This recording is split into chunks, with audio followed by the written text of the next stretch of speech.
Check. 1, 2, ladies and gentlemen. As you guys know, it is Sunday. And of course, as you know, every Sunday it is Sunday service. Hollywood actors, directors, producers in conversation. I'm your host, Dteflon on the MIC. Tonight, joining me in the place to be, joining us all the way from the bold and the beautiful. You guys know him from shows like NCIS. You know him from shows like This Is Us. You know him like shows from Days of Our Lives. But he currently stars right now on the show Bold and the Beautiful as Justin Barber, the devious lawyer. And tonight, I'm glad to welcome my friend to the building, Mr. Aaron Spears. So for the next hour, I want you guys to kick back, grab a drink, relax, and enjoy this Sunday service episode tonight. It's a special edition, of course. Don't forget, of course, if you want to jump in and ask a question in this conversation tonight to Aaron or myself directly, you got to be doing two things right now. You got to go right now and follow at DTEFLON so I can see your question, because you won't be able to put it here. And also be following this account at Hot Topic Celeb TV. We'll be taking callers in towards the end of this show tonight. So make sure you guys have your question ready, whatever you want to ask Aaron, and I'm going to invite you guys into the room.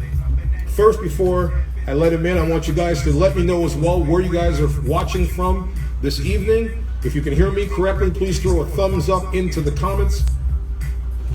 And let me know, of course, where you guys are tuning in from. Don't forget, of course, you can join us each and every Sunday, 6 p.m. Eastern Standard Time, 3 p.m. Pacific Standard Time, for Sunday service on HotTopicCelebTV.com. And of course, each and every Tuesday for Tuesday After Dark, 11 p.m. Eastern Standard Time, 9 p.m. Pacific Standard Time.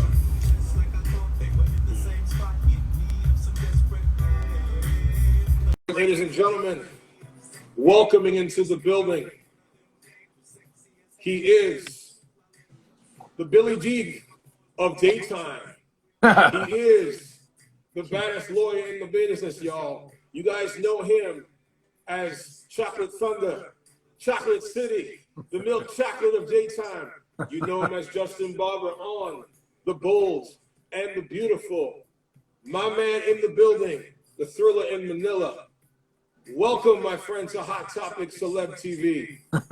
What's up, man? How you doing, bro? I am so good, my friend. I want to welcome you for another edition of Sunday Service. Guys, if you can hear Aaron correctly and you can hear me correctly, please throw a comment or a thumbs up into the box right now. Before we start, we want to make sure that you guys can hear our audio correctly and you're seeing the visual correctly. So just throw a thumbs up into the comments before we get started so we know that you guys can hear us and you guys are tuning in. Also, let us know where you guys are signing in from this evening. I'm going to wait till a few people. Guys, make sure, of course, if you can hear us correctly, just throw a thumbs up into the comments so we can make sure that you guys are hearing the audio on both of our ends.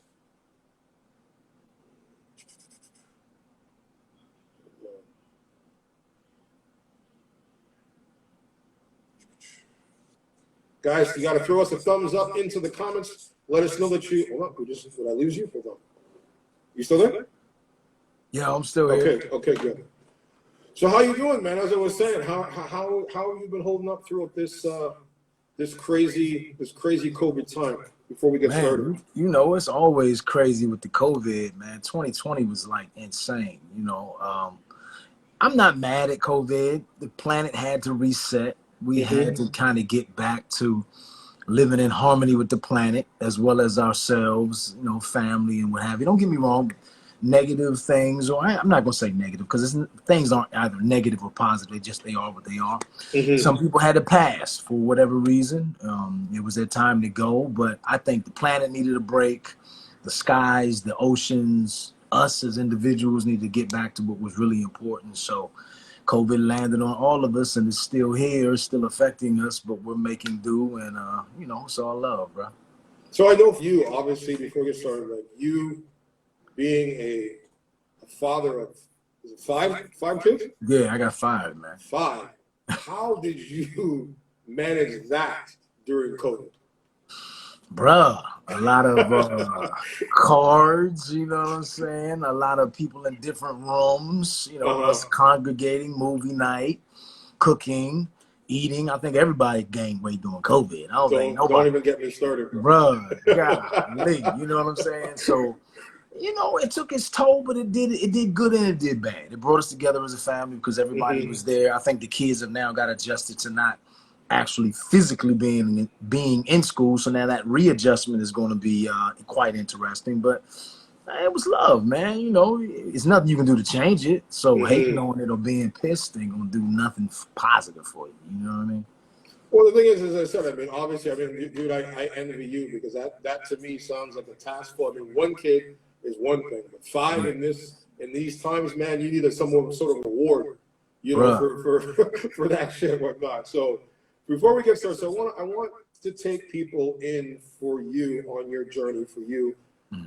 But for people that don't know who you are, just tuning in for the very first time, I want you to let them know who you are, where you're from, and how you got started in this crazy, crazy world of show business. Man, I'm originally from the DMV area, which stands for DC, Maryland, and Virginia. I went to Oxon Hill, which was a school in Maryland. I hung out a lot in DC and I hung out in Virginia. Ironically, the house that I grew up in is a mile from each. So down about a mile down the road, maybe, is DC, is the DC line. And then across the bridge is the Virginia line. So I lived at that little triangle where Maryland was here, DC was there, Virginia was there. And we kind of grew up always competitive, man, always competing, whether it was sports, whether it was clothing, dressing, how you presented yourself, the various types of lingo. We had our own form of music called go-go. So I always grew up in a competitive environment. And that competitive environment, I think, breeded so much. You know, you had to kind of be so sufficient in that we didn't have like gangs, Bloods, and Crips. You kind of had yourself, and how you represented yourself was how people were going to, as we call, carry you. Meaning how people were going to judge you, how they're going to look at you, how they're going to treat you, how they're going to proceed to, you know, look at you as a man growing up in that DMV area. And I played sports pretty much my whole life. And football pretty much took me pretty far. I ran track, played basketball, and I played football. Football, went to college at Clarion University. I also went to Delaware State University. And from there, I got picked up by the New York Jets to play football. At that particular point, man, that's when you had to make some real good decisions because I started to run track again. I caught a stress fracture in my leg. So upon returning from a track meet, I found out I had got picked up by the New York Jets to play football. Now I had to make a decision. Childhood dream. Long story long, man, you're only as good as your last play. You can't go to the corner store and get a kneecap, get a ligament, you know, and I knew what that entailed, and I knew my drive, my competitive and my motivative spirit. I wasn't going to settle to be second best at anything. And so with a stress fracture, yeah, I could still go, but then I may not be 100%. I might hurt it again. I may injure it again. Then I'm getting traded from team to team to team. And now football is just now talking about injuries. There's no such thing as being healthy. Healthy is how much can you withstand. So basically the sport of football pays you to destroy your body. And I was just tired of destroying my body. Knowing what I was going to have to go through to make it in the league, I decided to all of a sudden veer down this acting road. So second semester of senior year, the speech teacher, I missed the speech paper. And instead of allowing me to make up the paper, he told me I had to do this play. Yeah, so he taught speech and theater. I didn't want to do a dumb play. I remember I was so pissed. I was so mad he wouldn't let me make the paper. And then lo and behold, he called me in and I did the play. I did one little part. That one little part turned into 6 parts, and all of a sudden the bug bit. And once the bug bites, it gets a hold of you and you can't kind of let it go. It was something else that I loved with the same passion as sports, and it didn't require me to deteriorate or tear up my body. So, man, just on a whim, like 2 weeks notice, literally, I came home from school, told my parents I was moving to California. Next thing I know, I moved to California, and that story in and of itself is just craziness. I mean, I was homeless, sharing houses with 6 different couples, six different people. I didn't have a telephone. I didn't have food stamps. I mean, I went through the whole gamut. And someone asked me earlier, why didn't you just go back? Well, up until that point, I had never failed at anything. Mm-hmm. Everything had always worked out. So I'm like, God, Hare Krishna, Buddha, Jesus, whoever it is you believe in, that other spirit never let me down. So why now? So then I said, hey man, let's go for it. And I just stayed and I just kept grinding. I used to ride a motorcycle all the way to Hollywood just to get a drama log to submit myself. So I mean, I've been up, down, and around, to get to this point. But it's definitely a crazy road. It's definitely a crazy profession. But it is something that you can make a living out of. But it's different from when I started, for sure. Oh, it definitely, the industry has changed drastically from then. And, I that story is like literally almost a mirror image of mine, playing sports and then having that injury and then having to make a decision of what you're gonna do. And people think you're crazy because you got one end, you're in an industry where it's not even guaranteed either. Like you're doing sports and you may be blessed with talents, but as you know, in that industry, talent sometimes doesn't get you where you think you should get, because someone may either say, hey, you know what, either they're worried about you taking their spot, or they don't want to give you that opportunity, or you just may not be cut enough, as you say, to physically be able to hang. And I think when it comes to the business of you making that jump to Hollywood, there's a certain mentality that I think that plays when you're an athlete. As you said, you never fail at anything. So did you find for yourself making that jump and going through the hurdles that you did, when I'm sure there's times you probably said, why the hell am I doing this? Like, why am I continuing? Because even though you're not putting your physical body through the punishment anymore to keep going, you're putting the mental punishment through your body. So did you find that sports allows you the ability to have that mental toughness to keep going even when things are hard? Sports gave me like that tenacity that never, it's not over until it's over mentality. Because with the entertainment industry, it was different in that I could come in and do the very best job. Doesn't mean you're going to get the job. Where in sports, if I came in, it is a very high likelihood if I ran a good 40, I'm benching, however, 225, however many times, squatting 420, however many times, and I come out, I know my plays, and I'm performing on the field, it's a high likelihood I'm going to start or I'm going to play. That's not the case in Hollywood. So Hollywood, you could be the best auditioner, you could be the best whatever that came through that room, but contingent on what the producers and or the writer / director are thinking is who the role is going to contingently go to. So for me, that was real difficult. It actually pissed me off because it just didn't feel fair. It just was like, I have no control over this situation. The only thing I have control over is my performance. And right now I gave you all that I had, and you yourself are telling me it's the best performance that you've had all day, but yet and still I still didn't get the part. You're giving me good feedback to my managers and agents, but man, that's not a check, bruh. You understand what I'm saying? So that transition was hard, and what sports allowed me to do, it gives you that tenacity, that perseverance, because with sports there's so many ups and downs. You lose so many games, you win so many games. There's been so many moments in the last waning seconds that you believe that all hope is lost, and then lo and behold you come out a victor.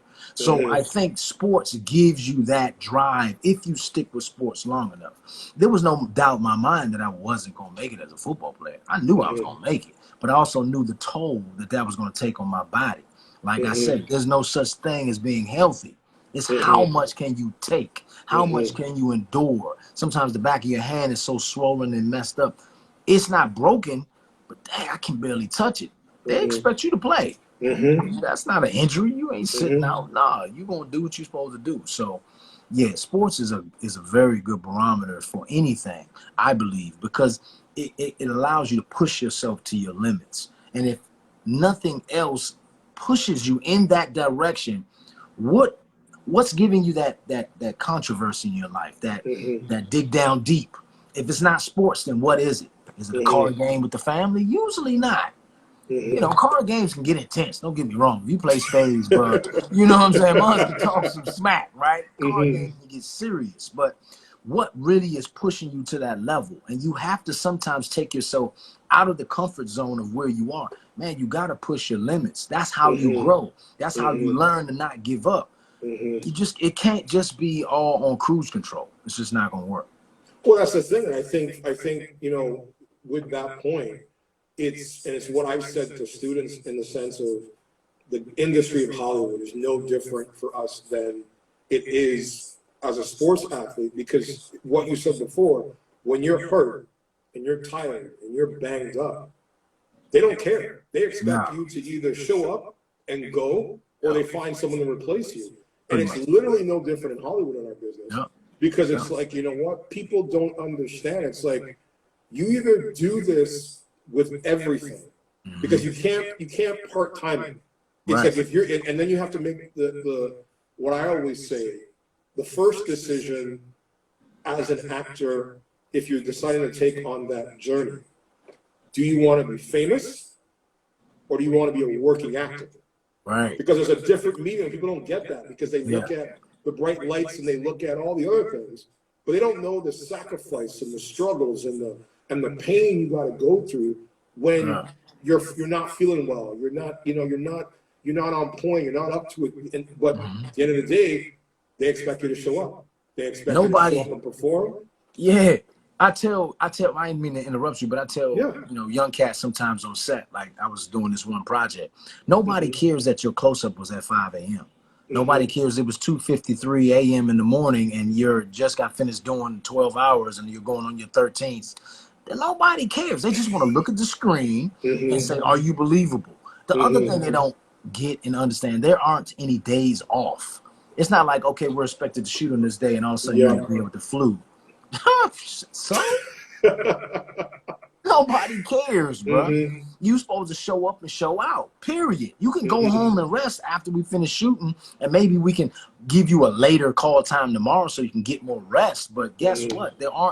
I've never been able to call in to the set and be like, hey, I'm not going to make it because blah, blah, blah. Whatever the reason is, anything outside of a car accident or you're in the hospital or guess dead. what? Bruh, you showing up. Show up or show out or get replaced. Working after always. So for you, like obviously, like when you first made that jump, one, what made you decide this was the path you wanted to go down? And two, when you arrived, how difficult was the struggle? What made me, I think, gave me that, ooh, this is what I want to do. I kind of got that same butterflies, that same tingly type feeling that I got playing football, playing sports. Like my mother used to say when I was little, when fall would come, she'd be like, I could feel it in my bones. I knew it was like football time, right? But the acting thing just kind of gives you this, it's like living 9 lives. It's kind of like being a cat. So you get a chance to portray all of these different characters, get all of these insides that are within you out. All of these characters, all of these voices, all of these things you think, all of these ideas, you get a chance to get them out. So it's almost as if for a certain amount of time, you're living as someone else. Right? So it's like, especially if you're portraying like a real life person, you really have to then transform yourself and become something else. So that process can be invigorating, inspiring. It brings out aspects of you that you didn't know you had. And then how do you recapture yourself after letting that go? Are you a method actor? Do you bring that home with you? Do you continue that throughout the set? Some people have never met their co-star. Because if they're a method actor, they're in character all the time. So I really don't say, for instance, I don't know what D is like because I ain't really met D. You know what I'm saying? But I met the character that he was playing. And then you guys meet somewhere else and it's something totally different. For me landing in Hollywood, it was kind of like, at first, I'm not going to lie, at first it was easy. Everybody was talking all this, that, and the other. My first 4 auditions, I booked all 4 of them. And one of the 4 was a major motion picture, Hollywood picture. It was Lamont. Did you have an agent at that time? I didn't. So a part of that whole crazy long story of me arriving in LA and being homeless and all of these other things, I happened to meet someone that knew Betty Bridges, who was Todd Bridges' mother. And she used to hold this acting class. And that's how I got that major audition role. So she kind of was acting as my manager / agent, but it wasn't official. So the 4th picture that I ended up booking was with like Lamont Bentley, which is the guy, he's passed away now, used to play the guy next door, the neighbor on Moesha, and Merlin Santana, who was on the show with Steve Harvey, the Steve Harvey show. Sure. They were in it. DJ Quick was the DJ slash, music person, Snoop. It was like, yo, this is it. And that was the 4th project I had auditioned for and had gotten all 4. So I was like, man, what y'all talking about, bro? This ain't nothing. I can do this. Man, the money fell through on that final project, bro. And, everything kind of went to the wayside from there. And then the struggles really started, the auditioning, the under 5s, the, going in for this part, but then they offer it for someone else. See, before, you used to get your start on television. So movie stars weren't doing TV. You could come in on TV. You might have that little co-star, a co-star, man. You might say a couple of words in that episode, and that's it. Guest star, that episode is kind of about, for all the people that don't know. Guest star is that episode is kind of about your character. Recurring is the character you may see the season is 10 episodes long. 7 of those 10 episodes, you see that guy and he's been there, right? That's a recurring. Series regular. Every time you turn on the TV, you see that person. Every time you turn on NCIS, you see LL Cool J, right? And NCIS LA. So that's the different levels that you would enter upon the game. And television was that entry point. But then when the writer's strike happened and movie actors started, it changed everything, bruh. Movie stars started doing television, and then all of a sudden the co-star spots were going to the people that normally got the guest star spots. So then how do I get in the game then? Because now I can't even book a co-star spots because now you're giving it to the dudes that used to do the guest star spots. And the people that used to do the series regular spots are now doing the guest star spot. So it was a trickle-down effect. And then it made the opportunity for the average Joe, us getting off the bus trying to be what we want to be, it made it harder, man, because there was no entry-level point. It was no co-stars that you could just pick up and end up on that show. Like I did Everyone Loves Raymond and, so many different shows that I was a co-star, but I could just sit and learn and get that experience, that on-set experience. When that writer's strike happened and movie stars started doing television, man, everything changed. You get on television was hard. You think about getting a movie like whatever, dude. You just couldn't get anything. Well, you obviously, as you said, you went through those struggles, and from being homeless, which we've all, I think, all in this business have gone through that at some point. When you're really serious about the craft. For you, obviously, the industry has changed dynamically for all of us who've been in this game that long since then to now. And you have done from TV to film. What would you say for yourself when you started? Was it attracted you more? Was it the TV or was it the film? And also, was it for you, would you say working in both, the harder medium for you? All mediums have like a different, not necessarily delivery in terms of how you say your lines, but a different pace upon which production is done. In movies, man, you might be shooting the same scene for like 2-3 days. Like, golly, you like, y'all got that much money to shoot this? We shooting this or like commercials. Or like commercials. Like, you're shooting 100 times in a day. All day, like, and that's the bigger budget movies. And of course, as you get down to lower budget movies, you have different, elements upon how they do production. And then for me, television was just like insanely fast. Everything was fast. The moments that you took were faster. The direction you received was quicker. The amount of days that you cranked out an entire episode was faster. So now it became about delivering what you're supposed to deliver on point. Where in the movie you may have thought, your character may have thought about that for a minute, but on television we ain't got a minute for you to think about it, bro. You need to get that, process that thought in 30 seconds, and deliver that to the audience. So it just changed how your machine worked, or how you work your machine. Like you may set your timer when you're working out to a certain extent on Tuesdays and Thursdays, and Wednesday you set your timer, I'm gonna do a longer workout. Well, it's kind of in that sense. When you go into that television show, man, it's a hamster wheel. That's the easiest way to understand. Hamster wheels like this, right? And so here you are, the little hamster.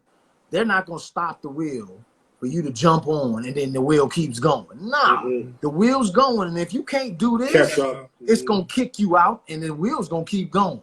So that's Hollywood, man. And it's really hard to get people to understand what you mean by that. But they don't have time for multiple takes. Unless you got a real big budget type situation, then yeah, you know, Al Pacino might do 22 takes of the same scene, but you're not Al Pacino and you don't have Al Pacino credits. So whomever you're up against is one, wondering, can you deliver? Two, do you know your lines? And three, how are you portraying this character? Is it an arc? Are you flat? There's so many. Are you going to hit your mark? Are you out of focus? You're too close. They just did the measurements. They just said you were this far away from the lens. You missed your mark and you didn't miss your line. So now you're wasting everybody's time because there's 100 people standing around you, looking at you in your face. And now you need to not look nervous. You need to look like the character. You need to deliver the lines on point. All of this is going through your head in a split second of action. All right. And rolling and sound and action. And now you needed to deliver. So for me, and if you don't mind, give me that original part of the question, because I want to make sure that I answer. Well, the original part was in the sense that when you obviously the sentence started and you decided to take this path, what attracted you more, being in film or television? And second, was the journey for you working in both, which was the harder medium for you between film and television? I think I'll take it from the latter question and move towards the front. I think television was a little bit harder because everything was so paced. It was so, I felt like I couldn't take the same moments as I could take in film, right? The film, the camera's watching you, you're zoomed in, you know, you got that maybe 2 or 3 cameras on you, depending on the type of budget that production has. You could take your moments, you could do your thing. And then television was on a timed schedule. People are trying to get out of there. They're trying to get home to their family. They're trying to cook dinner. And guess what? We're due right back here again tomorrow. And this continues for, if you're network television back in the day when I started, 24, 26 episodes. So it was a well-oiled machine that you have to now become a cog in the wheel of. I liked film. I liked television. What I wasn't expecting was the hurry up wait. It's a lot of waiting, bro. People don't understand that. And, you know, you sitting around for 2 hours and all of a sudden it's okay. All right, come on, hurry up. We got to get this shot. You're like, dude, I've been sitting here for 3 hours. You know what I'm saying? Now you want to rush. 6 o'clock call time when they're calling you at 12 noon. And you rushing me. So in terms of what I kind of got gobsmacked by this whole acting thing. Like I said, I wasn't planning on being an actor. I was. Well, that's the thing I wanted to ask you, and to finish before you finish the question, is that when you came there, how long was it before you booked your first job? And second, where were you when you had that call that you booked it? That's a good question. I think I was here about a week. I booked my first. That's why I had unreal experience. Literally the first 4 jobs I booked, and all of them were out of the drama log. I sent in my picture. I didn't have any agent. I didn't have anything. I drove my motorcycle to Hollywood, got a drama log and Backstage West. They were separate then. And I would submit myself. I got called in for the audition, went and auditioned, got the part. I remember getting called. I was sitting on the apartment. I was in Fullerton. That was the first place I lived, in Orange County. I was sitting there, got the call. While I was doing that film, I got a call back for another film. So while I was shooting that film on a lunch break, I left to go audition for that film, caught the bus, went and auditioned and got the job on the spot. That job was called Cappuccino. That was with Craig Ross Jr., the same gentleman I did Blue Hill Avenue with. So he asked me, what were you doing during the month of whatever? And I was like, I don't know. You know, he's like, all right, bro, look, I've been auditioning people all day. Look, you're the last person I'm auditioning. You got the job. So that was 2 jobs like that. I'm like, I'm rolling. What's up? You know what I'm saying? So then from the first job that I did, somebody saw me at that job. So when I auditioned, I ended up getting the job for my 3rd film. So all of this happened within the first 3 to 4 months of me landing in Los Angeles. And did you have SAG at that time, or were you not with SAG? No, I was non-union. I was just rocking that non-union thing, man. And I was just submitting myself like crazy, doing whatever I had to do to make it happen. And did you have any training prior? Like, Nah, I didn't have any training. I wasn't training. No track, football, basketball. That's about it. So And how how did you I prepare felt the your interpretation muscle was. memory though? Yeah, how I felt that interpretation of that character was just, I guess I was always a character as a personality. So I just kind of poured myself into it. And whatever I was going to do was always going to be 100%. So if I'm supposed to be this thug, I'm going to be I'm going to be that thug. If I'm supposed to be the bartender, I'm going to be one hell of a bartender. And I think the tenacity and perseverance and the hard work from sports, I threw myself into those auditions in that same way, shape, form, and fashion. So by the time that fourth audition came around, I never forget, we were sitting in Betty Bridges' living room. And I had Lamont Bentley on one side, I had Merlin Santana right here, we had Snoop over there, DJ Quick I was like, bro, these are like heavy hitters. You got to bring heat. And I wasn't even supposed to be in the audition. How they always say, stay ready so you don't have to get ready. I'm just sitting there, chilling, watching the audition. The guy that was supposed to show up and read, I don't remember what his character was at that time. He didn't show up. So we're waiting.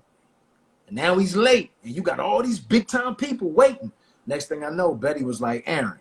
And she threw me a bandana, put this bandana on and read. And I'm just like, all right. You know what I mean? Deer in the headlights. Put the bandana on and just went in. And I remember sitting there and I was like, hope they just kept talking because I'm reading the lines. I don't even know the lines. And I'm just like, this is crazy, dude. I got to do this right now? Like, can I don't even get a chance to practice or audition? I mean, like, rehearse or anything. And, man, I'm just reading it. And next thing I know, Clifton Collins, not Clifton Collins Jr., but Clifton Powell was there. And I remember I felt like they had gotten the lines about the same time as me, but the way they were delivering the lines was like, whoa, bro. Like, man, how did he make that sound like that? He just got it too. It felt like, you know? He brings it. And so that made me up my game. And when it came time for me to read my part, bro, I just went in. And when I went in, then I'm telling me to do my part again. I went in again. And then by the end of it, everybody was like, yo, good job. Like, and I was just like, man, I couldn't even believe I did it, to be honest. And then next thing I know, they was like, yo, you got the job. And I was like, what's up? Like, this acting thing ain't hard. That's 4 projects. I done booked all 4. Let's go. But lo and behold, that money fell through, and then the real for real started, man. Well, that's the thing. For you, like, you obviously had, a reality check. But I think that a lot of people, when they first start off in the business, when the money comes or the success comes too quickly, they don't know how to sustain it because they think, and I think a lot of people, I'm sure you've had this, when even the first time you're on TV and someone who doesn't know the business, and they see you, as you said, between either booking recurring or guests or, whatever your part you're booking in the show or TV show, even if you book that one episode, people who don't know the business, oh, you're rich now. You're on TV. My God. Dude. Man, I had moms calling me up asking me for money. I'm like, man. So for you, like, obviously when you realize that this money, because again, when you look at, especially if you're SAG and if you've got an agent or you've got management, you've got first your union fees, then you've got your management fees, then if you got a publicist to market you, you got those fees. And then maybe that one episode, before you know, at the end of the day, that check is gone. And people, don't understand that, it's about an investment first for yourself. Before you can really make that big money, you have to be steady. So for you, like, when you first came into that first check that you made on your first booking, what was your first purchase? And second, if you could go back to that time, what would you do differently when the money came in?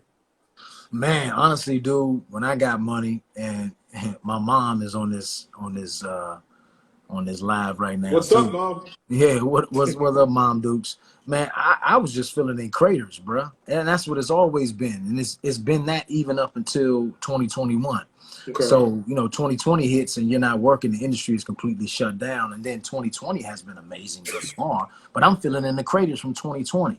So my life at that particular time, remember, I was giving up life in football. I turned down 5 NFL contracts to go act. That's very hard.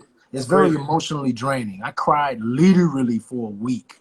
So for me, it was, you got some money and now I have to fill in the craters that I created on my parents allowing me to come, my boy that let me stay in his apartment, whoever's couch I'm sleeping on, who's giving me money for food, and I'm trying to stay in shape, the gym membership that somebody's probably fronting me, some girl I probably tried to holler at the gym and she's letting me come through for free.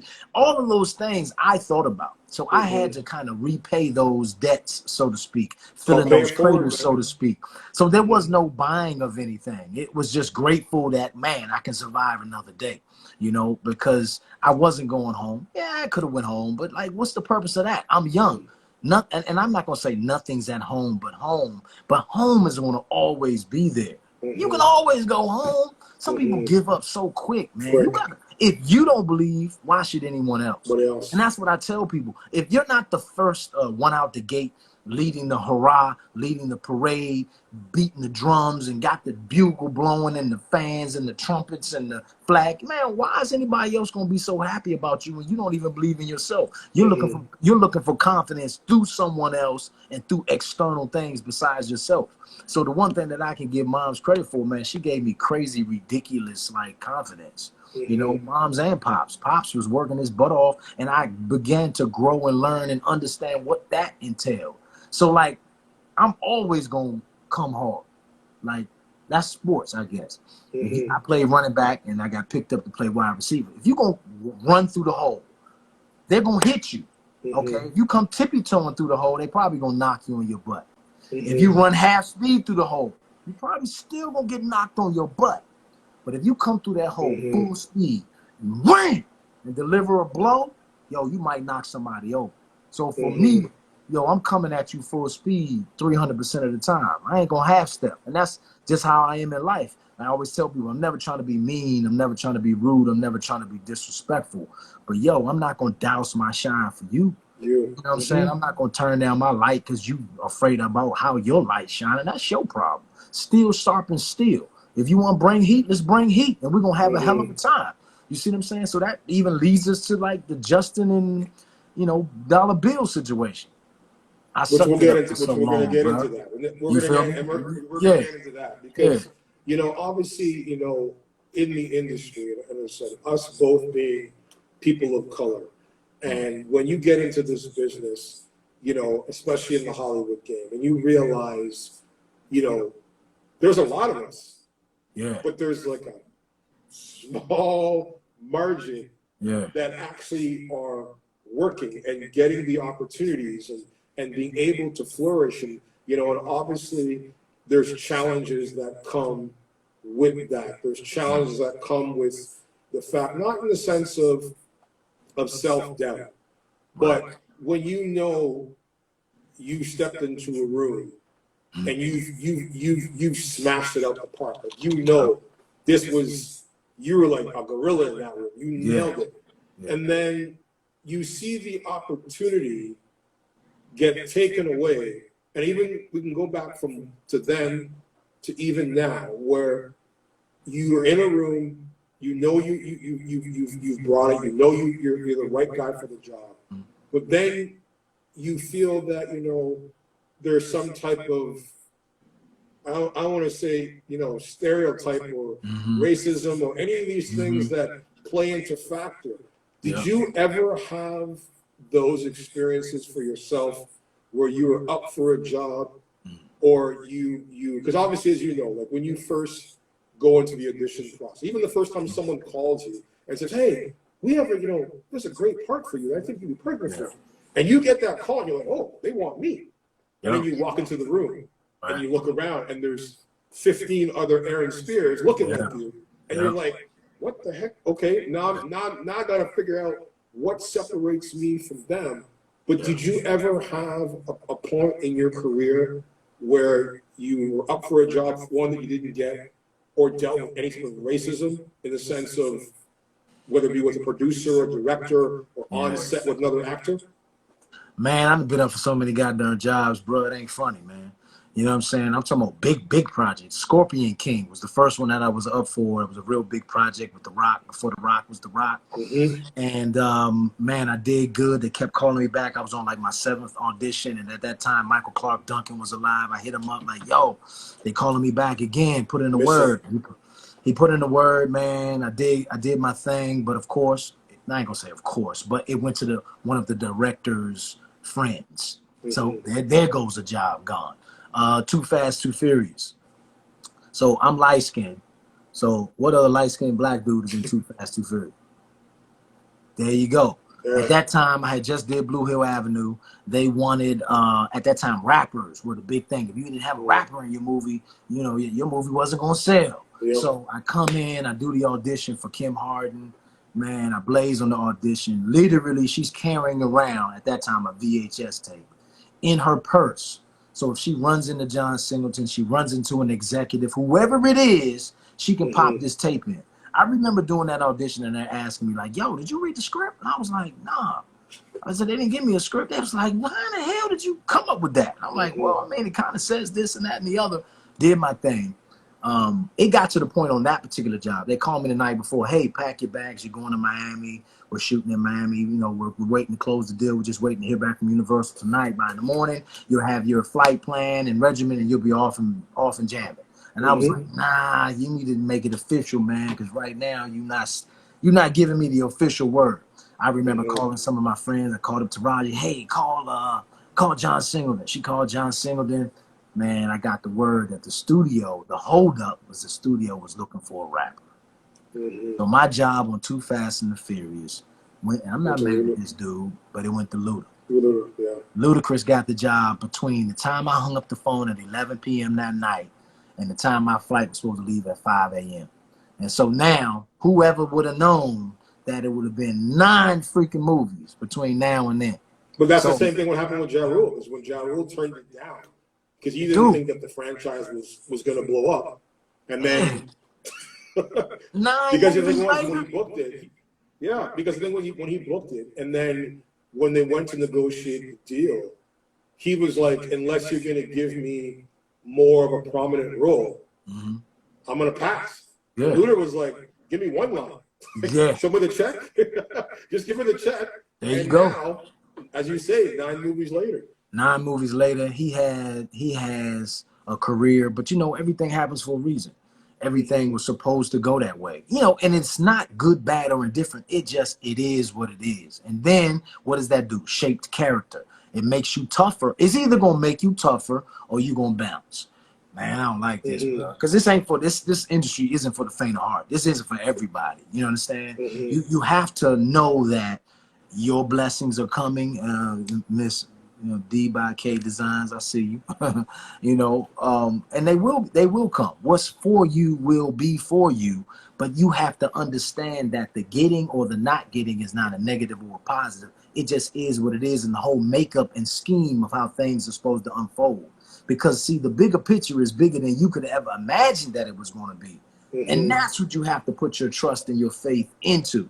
That if I continue to put in the work, as I always say, if I keep on setting fires to casting directors' offices, at some point somebody gonna call the fire department. Who the hell is this dude lighting these joints up, bro? In a minute, you gonna let me in, goddamn it. You gonna let me in. That's just how I am. That's just how I believe. Like I say, I'm never gonna half step. I'm not gonna douse my shine for you. I'm just not, bro. You know what I'm saying? I got love. I will give you respect, hugs and honor. But I'm not going to make myself less than because of your insecurities or something that you're afraid of. If we going up for the same role and I see you in the audition, I'm going to dap you up and what have you. But when I hit that door and they say action, I'm trying to take you out. Period. It's been one room. Hey, one last thing. It's been one room that I've been into. And ironically, because of that same guy was how I got the part in this movie called Babel. If I correct, his name was Clarence. I can't think of his last name. But I went into an audition, and I've never been into an audition where you're auditioning and you and the guy you're auditioning against are in the room at the same time. And so now he reads with that one person, and then he read with me. And then He said, now you two read against one another. I've Wow. never had that happen. So now he's playing it the opposite, and then we flip.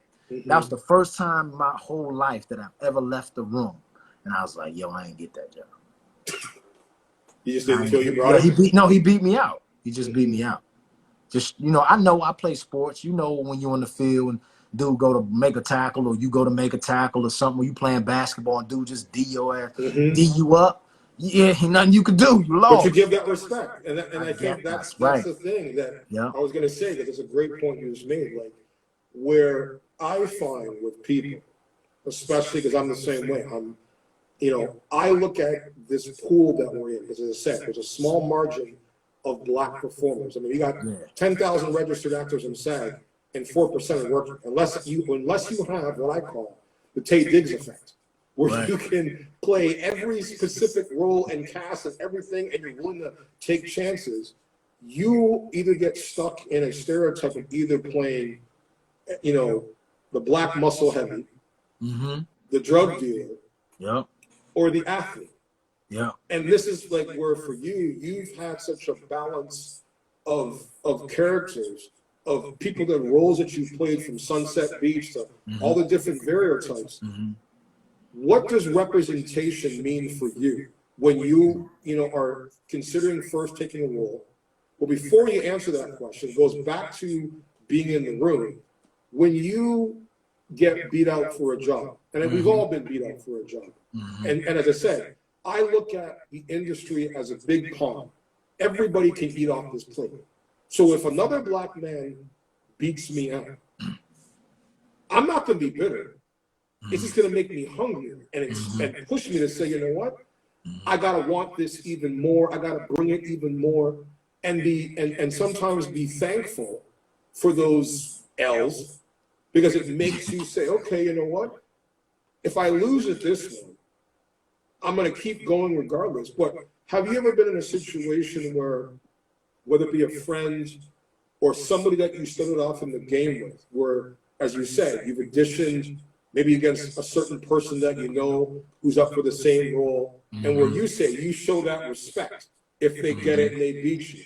Have you ever had the flip side where one of your friends, you didn't book something and you booked it, and you just sort of felt in your vibe that they weren't really happy for you the way that you were happy for them? Yeah, man. Unfortunately, man, everybody's not, love bearing. You know what I mean? Some people going to be envious. Some people going to be jealous. What money does is really turns you into who you really are. It magnifies who you are. It doesn't change you. Everybody say, oh, money changes you. Nah, you were probably that person anyway. And now you have the resources and the refunds and the funds to magnify what you already are. So it's been plenty of times that I've been in a room and, I can feel the tension. You feel when your quote unquote star starts to change, right? You remember when you were that dude coming in the room and you ain't know nobody. You just have, oh, they gonna Taye Diggs, oh, they gonna so-and-so. You just, you giddy for them, right? And then it gets to the point where you start booking stuff. And maybe not that their star is falling, but maybe it isn't as high as it used to be, or they've seen you book some things that they may have went out for and you didn't know they went out for. And you can kind of just sense that, okay, so now they respect you. That's a different feeling, right?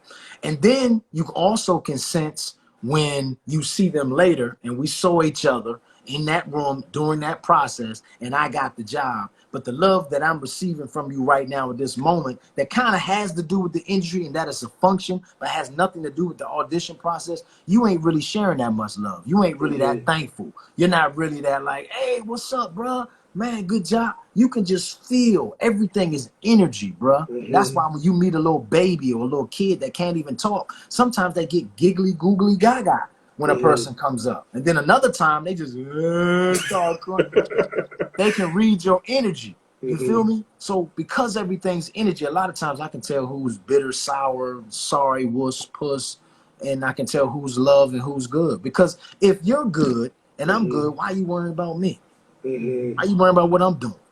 You good at what you do your thing. I can't take your job. You can't take mine. What's meant for me is meant for me. What's meant for you is meant for you. One job that I got, and I don't think this person ever even knew anything about it, but it was right before the writer's strike. I ended up doing Boston Legal. Okay. And I got this job over Cedric the Entertainer. Wow. Okay. Man, I was so happy to receive that job, but I was also happy the strike happened because they couldn't change the character to make it fit probably to the way that he wanted to change it to. So because everything was locked, I got the job, and that was like validation because that audition was crazy. Another crazy audition. Went in, read, and then when I read, he made me read again. And then he said, okay, read it now like you're sad. And I read it like I was sad. Now read it like you're exuberantly happy. Okay, and I read it like I was exuberantly happy. Now read it like you're Chris Rock. What? What I was saying was desperate. And you just go into it. You know what I mean? And man, I did my little best Chris Rock impression, bro. This is what I'm saying. You understand? My name ain't Pookie. You know, and I just went in and just did the whole audition like Chris Rock, and I ended up getting that job. But that let me say, no one's gonna pigeonhole me into, like you say, the gangster, the guy next door, the friend. On a lot of the movies that I do, man, I try stuff. I don't know if it's gonna work. You know, I don't know if it's gonna fail. I don't know if it's gonna be right, but I do have a powwow with the director and say, hey, look, man, I'm thinking about doing this, that, and the other. I would really appreciate it if you would allow me to try it. And if it's not working, just pull me back, call me to the side like, nah, this ain't it. But for the most part, man, I've been blessed to have directors that have been open to that. You know, I try to change my look all the time. Yes, you do. Yeah. B&B is the only show I've ever not changed my look for 9 years. I had my hair cut low and shaved, clean shaven forever. Dude, I didn't even recognize you when you came. I was like, wait a minute. I was like, he's coming in looking like half Ghost from Power, exactly. And the other half is like with the curls. I'm like, this is Billy D. Williams of 2020. Yeah. So my hair for me changes a lot, whether I shave, whether I have a goatee, whether I have a beard, what have you. And for me, B&B was a consistent job. So now I have to work this consistent job into every other character that I'm going to do on the outside, on hiatuses or what have you. So I did my best to try to stay the same. But at some point I was like, look, guys, I'm doing other things. I got to change. I don't want to be pigeonholed. This isn't the look that I'm always trying to have. Every character does not fit this description or this look. And so then it led into B&B and then being Mary Jane. So I kind of had to have that look for being Mary Jane. And then I was taping Bold the Beautiful at the same time. So that's why that shaved look and the almost bald look just stayed for a while, or at least hair lower than this. It stayed for a while because I was doing two things. But now, yo, I'm trying to listen, man, I'm jealous, man. For me, I wanted to get my hair back like that, but my shit is gone. And I'm like, the fact this man can be bald this long and then come back 20-something years later and be, listen, man. Yeah, I give you because you didn't have to go to Jamie Foxx way and spray that shit off. Yeah, exactly. So, exactly. Like, before we get into the Bold and Beautiful, I want to ask you though, in retrospect of the set of your choices in characters and not being pigeonholed, what does diversity and representation mean to you, and what is your approach in regards to, you know, your decision making on whether you take a role or not if it doesn't fit? Yeah, that you know, that's interesting. See, my thing is diversity isn't something we should have to quote unquote fight for. You step outside of your door, and depending on where you live, more than likely there's diversity. Unless you may be dead smack in the middle of the U.S., and maybe there's less diversity. But it should be something that, if you're recreating television, it should be a slice of life, right? It should be a picture of what everyday life is, and people bringing those characters, fictional or non, to life. But unfortunately, it's not that way. So what you have to look at is that at first, Hollywood was a joke, right? To all the Jews that were creating Hollywood, they were looked upon as, this is a little hobby thing you have here.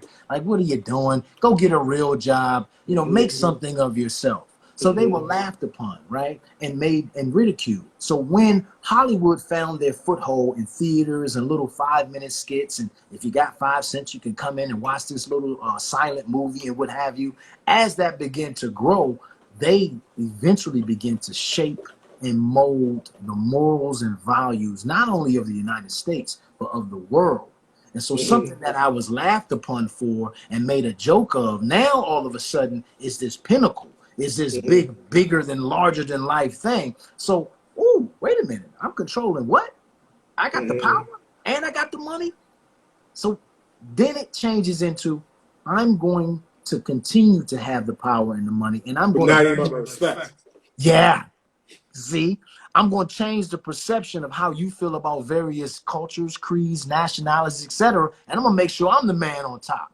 So I can't really be mad at them because it's your thing. You created it. And so here we come, brown, yellow, green, whatever color. And now we want a chunk of that. We want a piece of that. Well, as people of color, anything that you have thus far led us into, we kind of take over, whether it's golf, whether it's race car driving. So I wouldn't be too apt to let your black butt in there either, because I know what you're going to do. You're going to get up in there and you're going to flex, and then all of a sudden it's going to be your thing when this is my thing. I equivalent it to like a Sprite machine, right? A Sprite machine is meant to kick out Sprite. Now, all those Coke-owned Sprite and what have you, yeah, maybe they put accidentally slide a Dr. Pepper in there every so often, and you might get a Dr. Pepper. But you're not going to get a Coke out of the Sprite machine. You're not going to get a Pepsi out of the Sprite machine. There's only so many Dr. Peppers I'm letting through this thing because I already know what your track record is. Yes, man, like the light skin for you. You got Tamar, you got you. Rest in peace, my brother Christoph. Yeah. And you guys were holding it down for the daytime community for a long time. And then you got on the other end, in the prime time, you had Morris Chestnut. Yeah. You had, Boris Kojo, who was like in between French, black.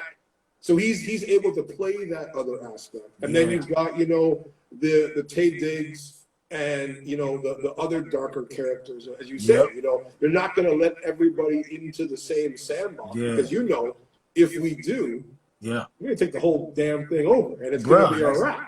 That's just what it is. That's just how we do. And that's no disrespect to any other nationality, creed, or culture. But that tenacity and perseverance is now woven into our DNA because you gave us that. You see what I'm saying? By you denying and vilifying and all these other things that you've done, you got to remember when you are eating scraps for so long, you're going to yearn to eat a great meal. And so that yearning is what we bring to the table in everything that we do. We're yearning to be the best, and we know we got to be 3 times better. So we're not going to come in to take second best. And it's no disrespect. We're not trying to be mean or rude to anybody, but when we come, we're coming. But do you ever feel that like Hollywood and our business, our industry has benefited financially off of our struggles? Of our stories of whether it be from the streets or our cultures where, it's like an exploitation game where, before we have to be jigging and jiving and, and what my boy Sherman Augustus used to say is like, he used to say, it was for him when he started, it was like the Sherman Shuffle. Like he had to go and play these games. In order to get into the room. But then once you're in the room, it's up to you to change the narrative and the stereotype of how they look at you and how you're portrayed. And I think for you, you've done an amazing job in not falling into what I say. You got actors, you say, like you're willing to take that chance, which keeps you working. But you have other actors, they want to play it safe. They want to stick to that gangster role, and they want to stick to that cop role. And they're like, okay, I'll just keep taking my check. But then there's just no growth because it's like you're just a body. Like you're expendable. There can never be another Aaron Spears that could play Justin Barber. Like it couldn't happen. And for you, like, what was it for you? Because obviously, when people start, they have.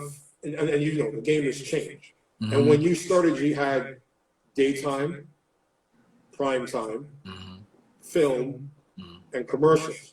Right. What attracted you to daytime, and how did you go about getting the audition and laying the role on a Bold and Beautiful? Okay, so daytime was one of them things that everybody seemed to want to tell you to avoid. Okay. And I'm just like, I don't understand why you avoiding it. It's still acting. So would you rather be in acting class, paying for acting class, or be on the soaps, which is like acting class and getting paid. So I didn't judge it. I just took it for what it was. First job was on Sunset Beach, under 5, went in, did my thing. And luckily they kept calling me back. And I was like, man, they keep calling me back. And I never forget, I learned a lesson on that. I remember this director came in and he wanted me to deliver this line. So you're going to have to sign some papers. I was a police officer and I'm telling the guy in prison, you're going to have to sign some papers. But he wanted me to say it like I was really mad and mean. And I'm just like, dude, what's the big deal about signing some papers? So I said it, but when I saw it back, I had attitude. My head was kind of turned to the side, and I said it, and they never called me back after that. And I remember them calling my agent, say, we love Aaron, you know, he's been great. And I got fired that same day. Wow. And I learned a lesson that I remembered, that the one class, not class, but the one play that I did in college from the theater teacher that allowed me to not make up the speech, the theater teacher that did not allow me to make up the speech paper was that you got to be cognizant of your trans-contextuals. That means your body language, your facial expressions, your movements, right? So to me, I wasn't upset. But when I went to portray that line, head cocked to the side, had an attitude. When I looked at that later, I was like, yeah, that's not good. Okay, he was right. But I would have argued you up and down if I hadn't seen it, that, man, they're lying. You know, this had to do with something else and da-da-da-da-da. Nah, I looked at it, I had an attitude. Hollywood is always taking advantage of our stories, and whether they've given us credit or not given us credit for it, you got to remember, there's so much that has been done to us. There's a plethora of stories to be told. So depending on how and what story you tell is also going to shape and mold how that next generation feels and thinks about themselves, right? So once again, it's back to the power as opposed to the money. Because, see, people think it's the money. If it was about the money, they would have pimped us a long time ago. Green, brown, yellow, Asian, whatever, if it's about the money, because we have so many stories and we have such deep rootings in the quote-unquote land of the peasants, as they used to call it, right? So it's really about the power and the control. I'm going to control your image. I'm going to control how you feel about yourself, which in turn means how you feel about me, because I'm the hero. I'm the one that gets the girl. You never get the hero. You come and you clean my house. You take care of me. You uplift me, which was an element of the times and how it used to be. But things have so far changed. And we learned and we paid attention. So I always correlate situations of that magnitude to, you feed the dog in the backyard gunpowder to make them mean and crazy. But then you're scared to go in the backyard and feed the dog. Because after all those years of how you treated them. So when people say, well, man, you guys, this, that, and the other, I'm like, man, first and foremost, man, Hollywood, Columbus didn't discover anything. Okay, so you have this false sense of entitlement that doesn't really belong to you, and you're telling these stories from a one-sided historic perspective when there's so much history and so much richness that can be told and expressed. But I understand that will give a different narrative on the people receiving it, and last thing you want is a quote-unquote uprising. But you got to remember, we've been paying attention. You taught me deception, deceit, violence, mistrust. You taught me all of that. So what were you expecting the quote-unquote hoodlum or thug to be? Like, what were you expecting them to be, considering what you were feeding them? Were you expecting them to grow up and be, stand-up citizens? Like, no, bro. You gave us all of this. You understand? The original thug, the original gangster, it's like the American government. It's like New York, man. When you look at, what the crack era, that was created in the sense, number one. This is why, even to this day, we have the thing called the ghetto, because it wasn't us creating it. Like, obviously, we would like to be in the higher, richer areas, but by marginalizing us and putting division in that point where you look, okay, it wasn't in the crack area. It wasn't people of non-color that were getting hooked on the shit. It was us. Right. And that allowed us to basically be fighting over this substance. Yeah. And meanwhile, when we're fighting over substance, and they're making the money, they're building up the higher buildings and all these other things around us. And then you've got to look at the fact of where, when it came to us being on drugs, being in the ghetto, having no money, and not being able to afford to live the lifestyle in those certain areas. Yeah. Now you put in Chinatown in these different parts of Los Angeles and New York and the suburbs and whatever, and they come in there and they buy up all the properties, Yeah. leaving us in the sense, and this is where, for example, like exactly what you said, like these stories that have been created on television and showcasing us, and this is where like you look at every scenario, even for you and your character now with Justin, it's like, as you said, you put that dog in the back and you keep feeding him a mean steak. Mm-hmm. But you don't want to come play with that dog when it gets bigger, because that dog's gonna whip your ass, and it's sort of what I look at. Whereas you said, when you came back and you had a new look, you're setting the tone. You're saying, you know what? As a black man, I grow. Yeah. I've grown. There's growth not only in my character, but you understand, I think, what I find missing from television, from soaps, from prime time, from film, is the art of storytelling. Like the real art of storytelling, of showing, okay, there's progression. Like Justin Barber, back with the bald head, may have looked at the mailman or the mailroom guy in the office, but here he came back and it's like, yo, I've been putting in this work for all these years, doing all this dirty work. And and this is where I go back to you, like on your story of grind and opportunities. And I know that you've done a lot of giving back, and you started your production company, and I'm sure you've given what I call in the business, like my mentor Sidney Pollock, was the pay it forward effect. You were lucky enough to be not only earn your opportunities, because nobody handed you anything. Right. Like you earned this shit from the beginning, but you had it, as you said, come pretty easy for you. Not many people get that opportunity when it comes easy for them. And then you look at it and you say to yourself, okay, you know what? I've got a family. I've got kids who probably look up to their dad and are inspired by who you are as a man, because obviously, forget the business. That shit comes first. Like I'm sure for you as a dad, being a father and having girls and showing them, listen, whatever you see on the outside world of what you see on television, the stereotypes of the gangster and the thug and all these things. But here's their father. Not doing that stereotype and showing what an educated, sophisticated, classy black man is supposed to be portrayed. Did that go into effect for you or did you even have any of this, I guess you would say, conversations with the producers? Because as you know, there's actors that just get a script and they read it and they're like, okay, take the paycheck and they go home. But then there's actors like you, I think, did you have any say in the growth of Justin? And first and foremost, from when you started the character, what attracted you to him? I like that my character came in as being the patriarch of basically the Bold and the Beautiful. I guess the black guy that was going to have a family, kind of like Y&R. You had the winners, they were doing their thing over there. So I was going to have a wife, I guess, eventually. I had a child that I didn't know anything about. I was related to people over at Y&R, Drusilla and the crew. So I came in with this huge, enormous storyline. So I was like, hey, I'm digging that. And then I'm Senior Executive Vice President of Mergers and Acquisitions. I have a big title at a big company that is worth billions of dollars. So I'm at the very least a multi-millionaire. Okay, cool. We're checking off some good boxes that portray an image that I would like other people to see. It just so happened that didn't work out the way it was supposed to, for whatever reason.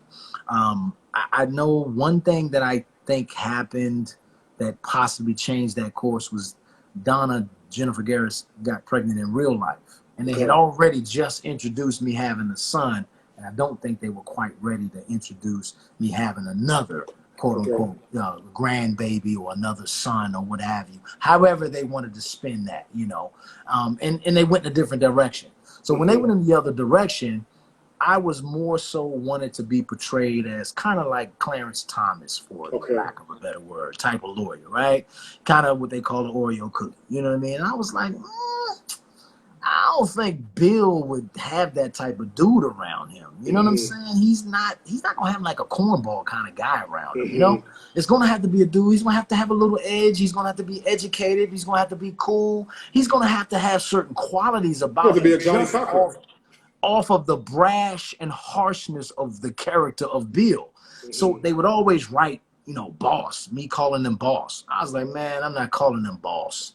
So a lot of the things that I fought for, I felt as though here comes this black dude, the third one to ever be on contract in what, at that time, 28, 30 years.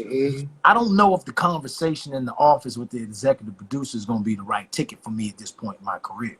So I'm going to accept what it is you say you're going to do. I'm going to give you rope, and I'm going to see if you're either going to, hey, make a swing and jump off into the water, or is it going to be a noose that you going to hang yourself? So I said, okay, I'm going to give you the rope. Let's see what you're going to do. It wasn't quite working out the way that I wanted, and so I began to just shape and mold the character on screen, so to speak. Small conversations, little things like I'm not calling him boss. He's not my boss. He's my friend who just happens to own the company, and we also happen to work together. So that changes the dynamic of how lines are delivered, how we interact with one another when it's just me and him in the office, as opposed to us being in court. Yeah, I respect him, but I call him a name just like he'll call me a name. You understand? Because it's a friendship there. That changes the dynamic of the characters. That makes the characters likable. It makes them human. It doesn't make, oh, here come in the eyes of most viewers, oh, another white dude with his black subordinate doing what he tells him to do. It makes us partners. It almost makes us one. Although you're the owner of the company, I'm your right-hand man. Anything go wrong, you call on me. You leave it to me. And so those type of things I begin to shape and mold into the character from day one. You know, I always had to have kind of the diction because he was a lawyer, but I was like, at this point, we need to say it like this. You know, you have no idea how long it took for me and Don to get dapped, just to give each other dap into the storyline. You know what I'm saying? They like, bro, like, what are you guys doing? I'm like, bro, yeah, nah, we dapping. That's what we do. We boys. And little things like that help you to shape, mold, and then give a character some arc, right? Because hadn't we not been cool and boys, really, was there really a reason, or was it necessary for Justin to be on this story for this long? I mean, but how do you play that? To do that? But how do you play that, like, without? Because I know, like, I've had this conversation with other actors where they get the script and they're like, I wouldn't even say this shit, and being able to say it in a way where you don't feel like you disrespected the writer, where they're like, well, fuck you mean? You don't like my work? Like, what's your approach to that? How do you? That's very good. For me, it was let everybody else say it was whack. I didn't have the stage to say it was whack or this is corny. I would just sneak in my little tidbits when they called action. So during rehearsal, I did it the way they wanted me to do it. And then when they said action, I said what I wanted to say. And so now it's like, oh, my bad. I'm sorry. I thought I said. So now I'm apologizing. I'm instead of asking for permission, I'm apologizing after the fact. Because what if you would allow? If I ask you, you're probably gonna tell me no. But if you let me to do it, man, I'm telling you, just let me show you. So then I show you, and then they talk about it like, oh, okay, yeah, that was good. That worked out. You know, when I said, I mean, even just to give you an example, like spill all the tea. When Justin went to Thorson and said he was ready to spill the tea, that wasn't in the script. You know what I'm saying?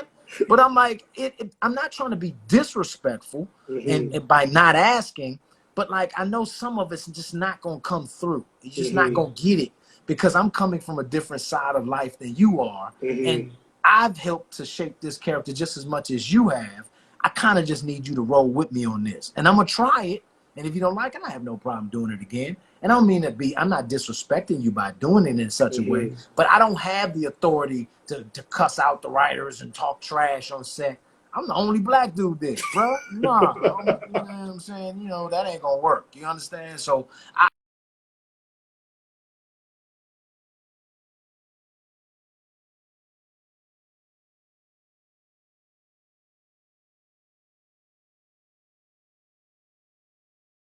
to everybody. I lost you. You lost that last bit. I lost you. Okay.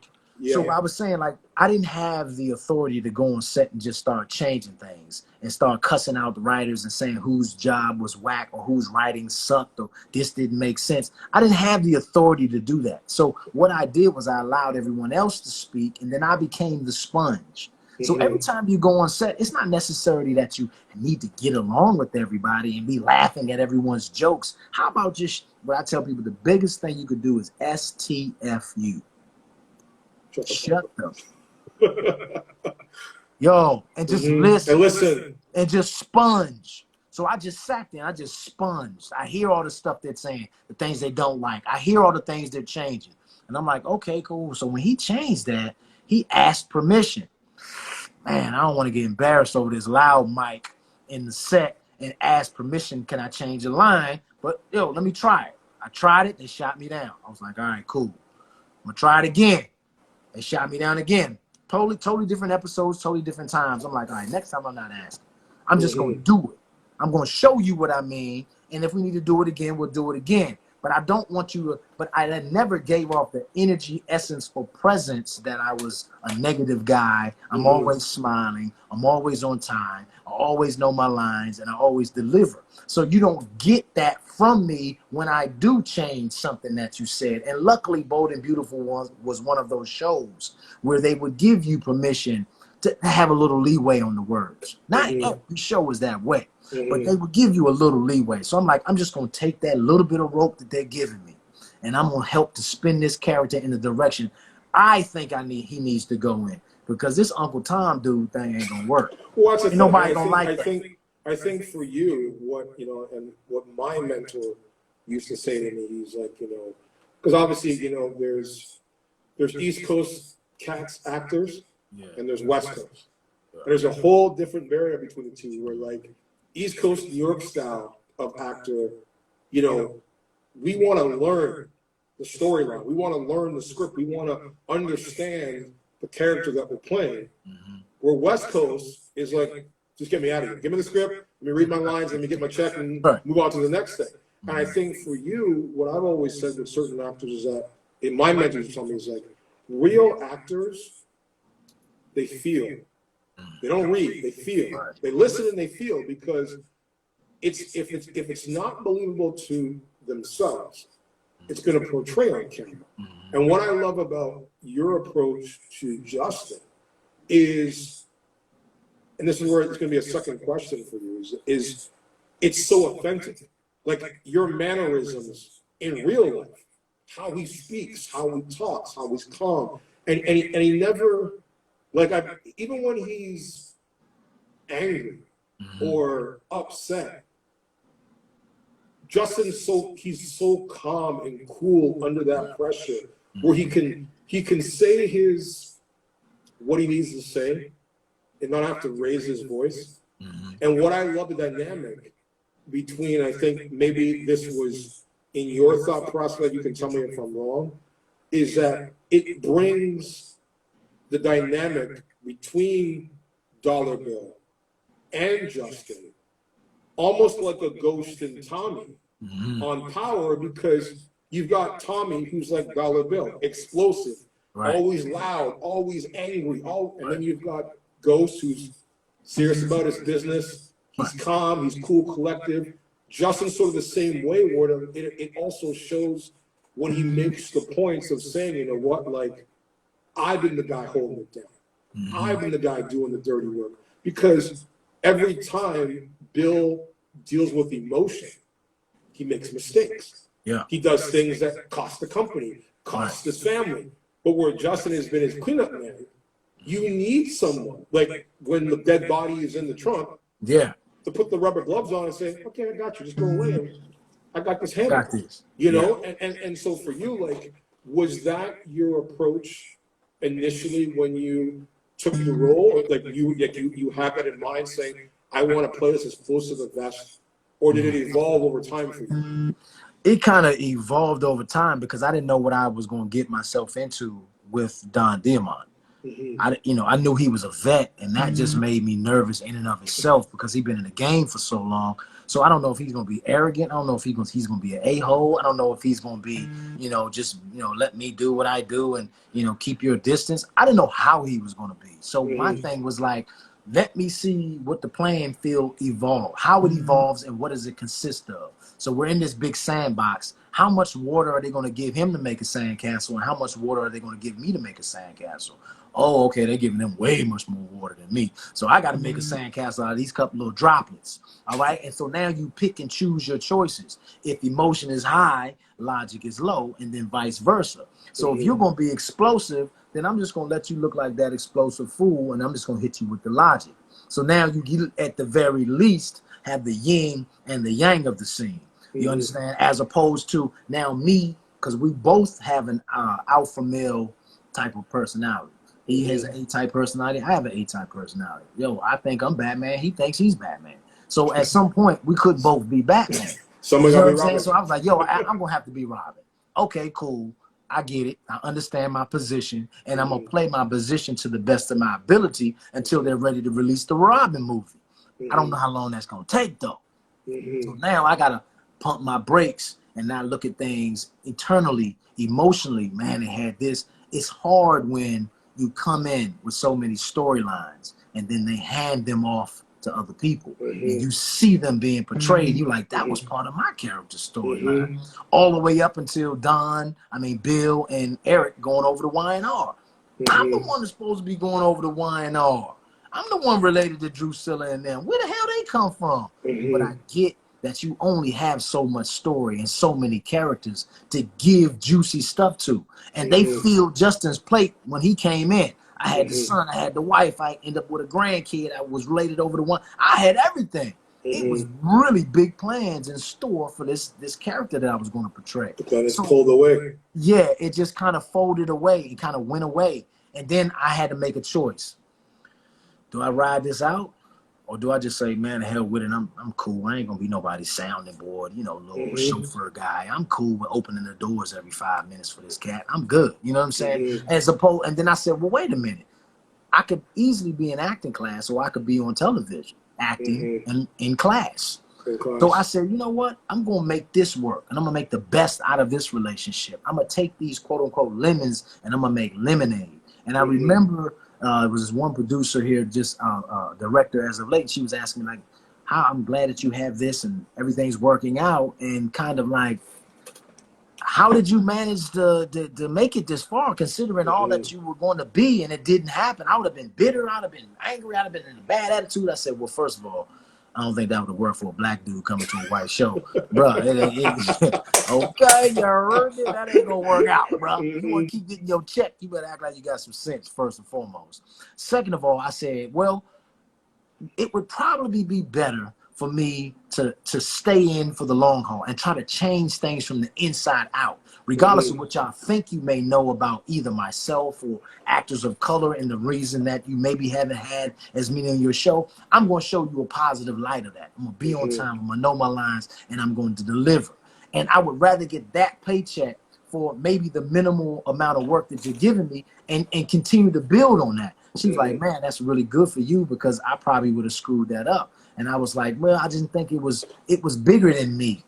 I needed to be there in order to be that image on that particular show that was an all-white show, that, hey, at least there's one person there that's trying to make a difference and trying to do his best to live up, to uplift that image. So it became like a struggle within myself to show up and not feel invisible, because sometimes I would feel invisible. I'm the only one on set. I walk through and say what's up, and nobody says nothing. You got your picture on the wall in CBS, but bruh, you feel like nobody sometimes. And that would crush, you know, and I had to get them to understand eventually, like, little things. Like, well, why? They gave me a dressing room, but the dressing room didn't have a bathroom. And I tried to explain to them, like, you hear this and you think, how can someone pull the race car off for a dressing room in the bathroom? I'm like, okay, so let's take it back. If we take it back and take it back and take it back, then it will go, oh, that makes sense. So I have a restroom without a bathroom. Okay, so if I come to the set and I come to get my makeup done, is there any person of color there to do my makeup? No. Is there any person there of color to do my hair? No. No. So that means I got to cut my own hair, which means I need my own bathroom to cut my own hair. Now, And first do and your own foremost, makeup. right. Now, you can see, hey, bro, I got silver, okay? You know what I'm saying? I get like, that. you want Justin to have black hair. Well, guess what? I got to dye that sucker. Because there's no one in the dressing room to dye it for me, to cut it for me. Now, hence, you say you grant me that latitude and you get a hairdresser. But I don't know that hairdresser. They make and cut the hell out of some black hair. But Dude, even a can they cut my dermatologist, hair? man. Even I a know my dermatologist, hair man. better than they know my hair. So it still leaves me to doing it myself. So we don't want to go back to screaming racism, screaming X, Y, and Z. Why don't you have any black representation in the makeup room, in the hair room? See what I'm saying? All I'm In the asking for higher is a ups, bro. dressing room Let's get with a people real. bathroom, In bro. the higher ups, we don't even have that representation, bro. And me and Christoph used to have those conversations all the time. And it's what you said before, where it's like, you know, when you look at over since the beginning of time in our industry, where, as you said, you know, if they let us all in, we'll take over. And you look at, you know, whether it be from Bill Cosby or to Michael Jordan or to, you know, to Michael Jackson, every time we're in something of prominence, something good, where you've worked your ass off, it's all been tarnished by some sort of scandal that's either created or put in a position where it's like, wait a minute, like, why is it so hard for you to understand we've got to not only work harder than anybody to make it, but when we make it, be like, congratulate us the same way, put us in the same conversation. And I think for you, you know, this is where I'm going to ask you, like, with those things that you have faced, as you said, as Aaron Spears, which are no different to me in retrospect into the storyline of Justin Barber, where he's doing all this dirty work for Dollar Bill. Yeah. And he's watching the ladder continue to keep growing, that he's put his blood, his sweat, his energy into. And you're seeing, you know, the opportunities being passed up. And yes, you can play that, as you say, juking and jiving, yes sir, boss, all that stuff.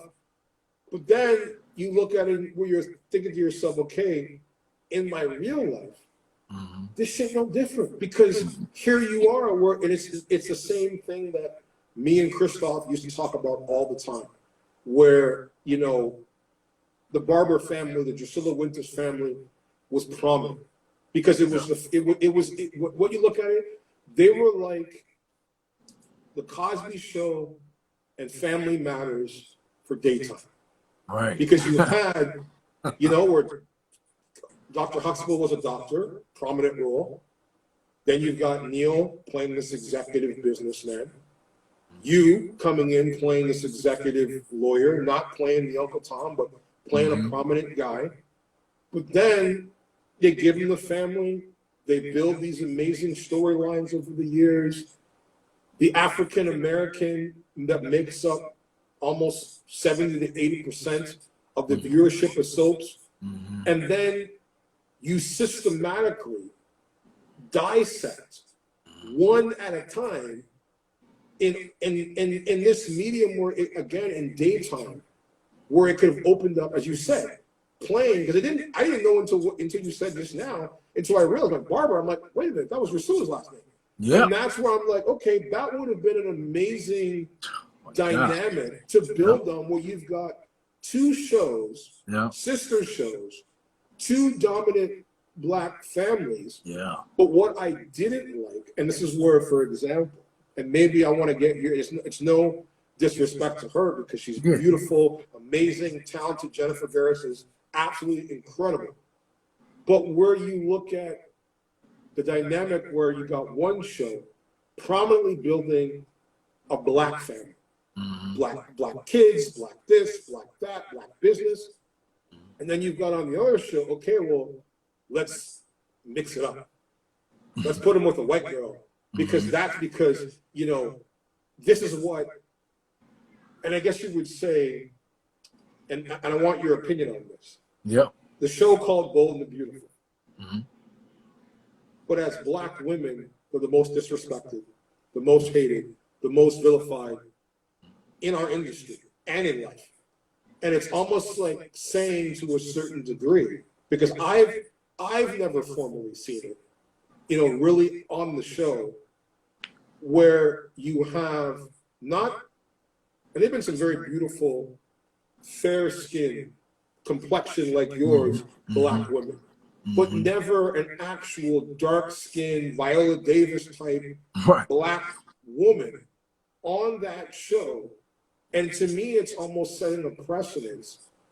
And again, I want your opinion. Is that where it's like, why couldn't they put Justin with a person of color and build that dynamic, even if it was a light-skinned girl, but build that dynamic of like, okay, we've got a black family, and black families, even though, yes, the stereotypes, the stuff that's put out that we're broken and we're dysfunctional, and we have different baby daddies and mamas. Did you have any, you know, I guess you would say, feeling towards that when they made that choice not to put you with a black woman? I kind of knew what it was going to be, because you can only make bridges connecting things that you know and or understand. Okay. So if I'm the element that is the quote unquote unknown, and then you're going to pair it with a known, so then there's some level of understanding or control, or in their minds, I'm thinking, storyline that can be dished out. Okay. Now, I'm going to come back to that because I did this thing for ABC. It's called the ABC Showcase. And what they did, they took television shows that were, you know, white or black or Asian or what have you. In this particular case, they took white television shows and they recast them as black. They recast them as Asian. They recast them as Latin, which made writers see and understand that you don't have to write any different. We're all human. We all have the same experiences. And it was just as funny when Charlie Sheen did it, and it's just as funny as when I did it, because we did Spin City. So I was the Charlie Sheen character, but I was black, right, as opposed to white. And I think it led them down a path to see and understand, like, wow, I thought that when I had to write for a black character or an Asian character or a Latin character, I had to change things. I couldn't write the same type of story. So then that brings us back to, you know, the Donna situation, right? I mean, I kind of had an idea once I did the audition on what it was going to be, because I auditioned with Jennifer Garris, and we had great chemistry. So that chemistry that we had is what sold it. When they didn't exercise that relationship fully, I mean, I think you saw me in my office one time with Donna once, and we didn't really even have a honeymoon. I don't even think we really did any kissing scenes other than, you know, wedding day or what have you. I was like, okay, there's a little intrepidation there. They don't want to tread in that direction for whatever reason it is, right? And then they had this one doctor named Dr. Mapayu, or Mapayu, I think it was played by one of the African girls, the girls from Africa, Terry Feto. I thought she was going to end up being a love interest there for a while. But she was brown complexion, voluptuous, like, oh, me and Doc about to go some places. But that didn't happen. So the one thing that I can credit the show with is when George Floyd got killed, V&B was not headed down any kind of color direction. Okay. They had a choice they could have made. They could have ignored it and continued down the path that they've always been on for the last 33, 34 years, or they can address it and make some changes. And the one thing I can say they have done is they made changes. There's more black people in front of the camera.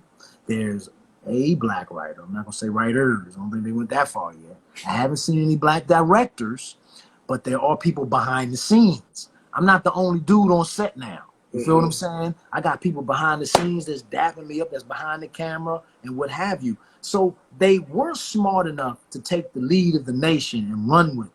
Then we'll see what they will parlay that into, if that may lead into Justin having a love interest of African American love interest, or if they're going to keep it with Donna, okay, then let's exercise both halves that are within the child we call Marcus. He has a white side and he has a black side. So let's address those issues, and then the dichotomy between the two, and then the cross section, and then things that you as a white woman may not be able to understand or have to deal with. You see, it was the little things that I had to get them to understand, not just the dressing room. It's just walking into CBS and the person at the front desk greets you like, "Hey, how you doing? How can I help you?"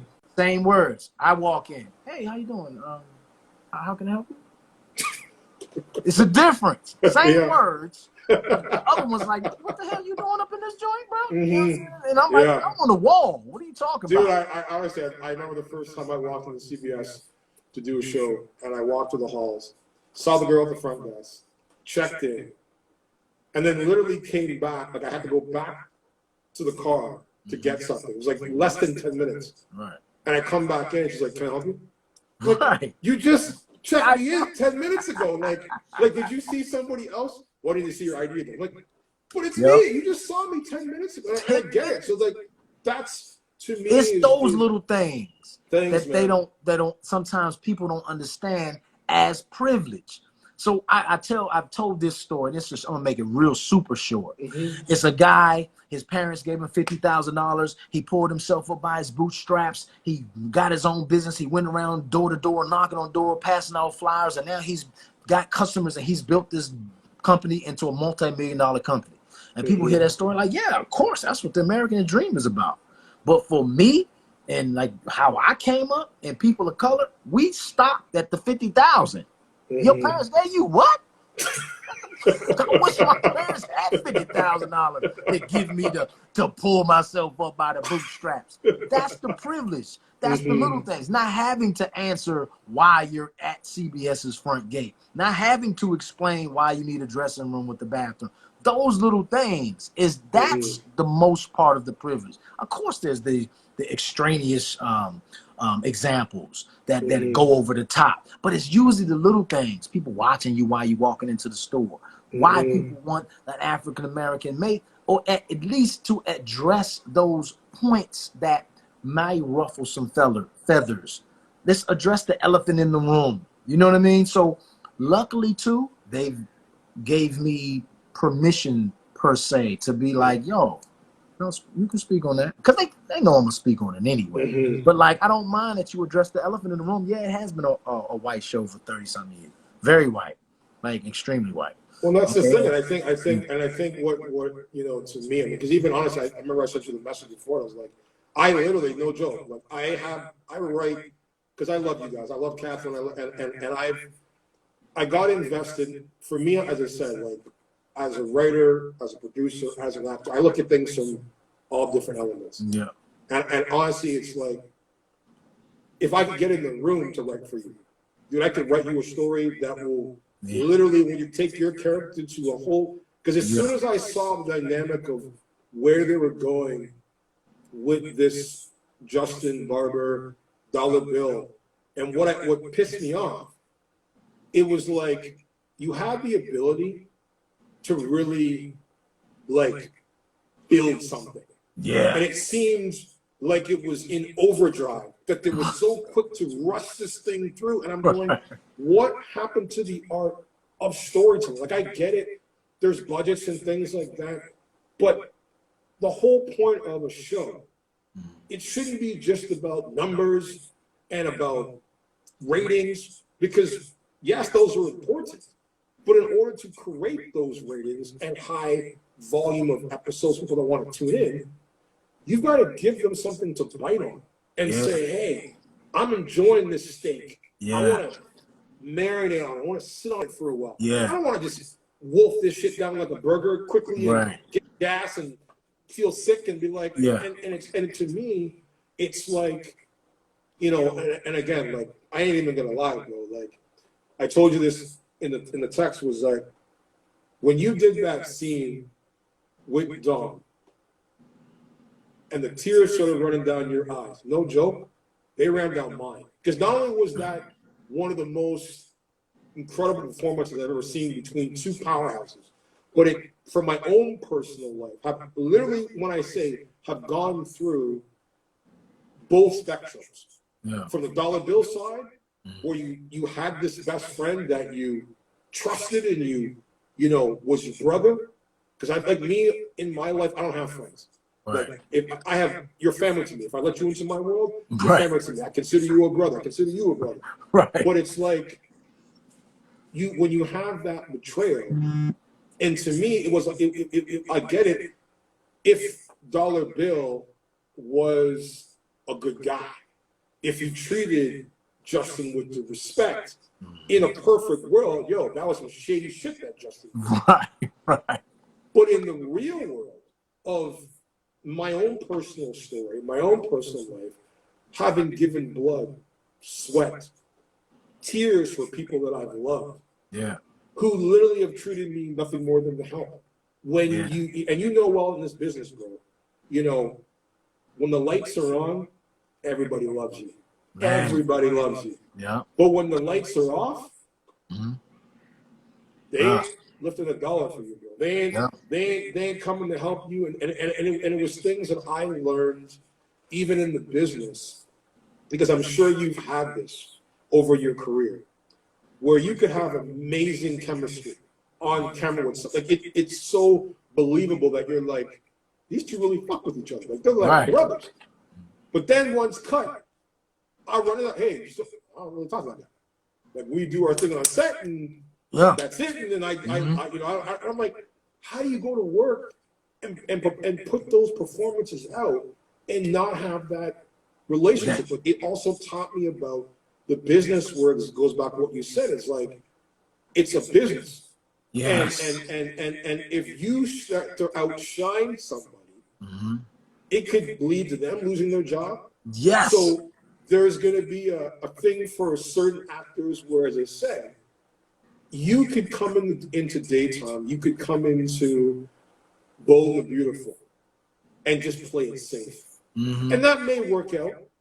But if you look at your history, because like Texas is going to be on, and honestly, like next week, and I'd love to have you back to have you both wrap it up. Because I think it'd be a great dynamic to understand, because you look at it this way. You've had these black actors that sort of have trickled in the door in Bold and Beautiful, like a revolving door. When you leave, you come back. But you sustained, out of all the characters of African American, the longest, because it seems like you were willing to take those chances to say, look, because the way I look at it, as you said, you could go to acting classes off camera, or you could treat this like acting classes, because you know, in an audition, every audition that you go to, whether you get it or not, is the potential for another job. Yeah. And even when you're acting and you get that job, you know as well as I do, many people in our business, they like to play comfortable. They like to stay comfortable. They're like, okay, I got my job today. I'm good. I'm on contract.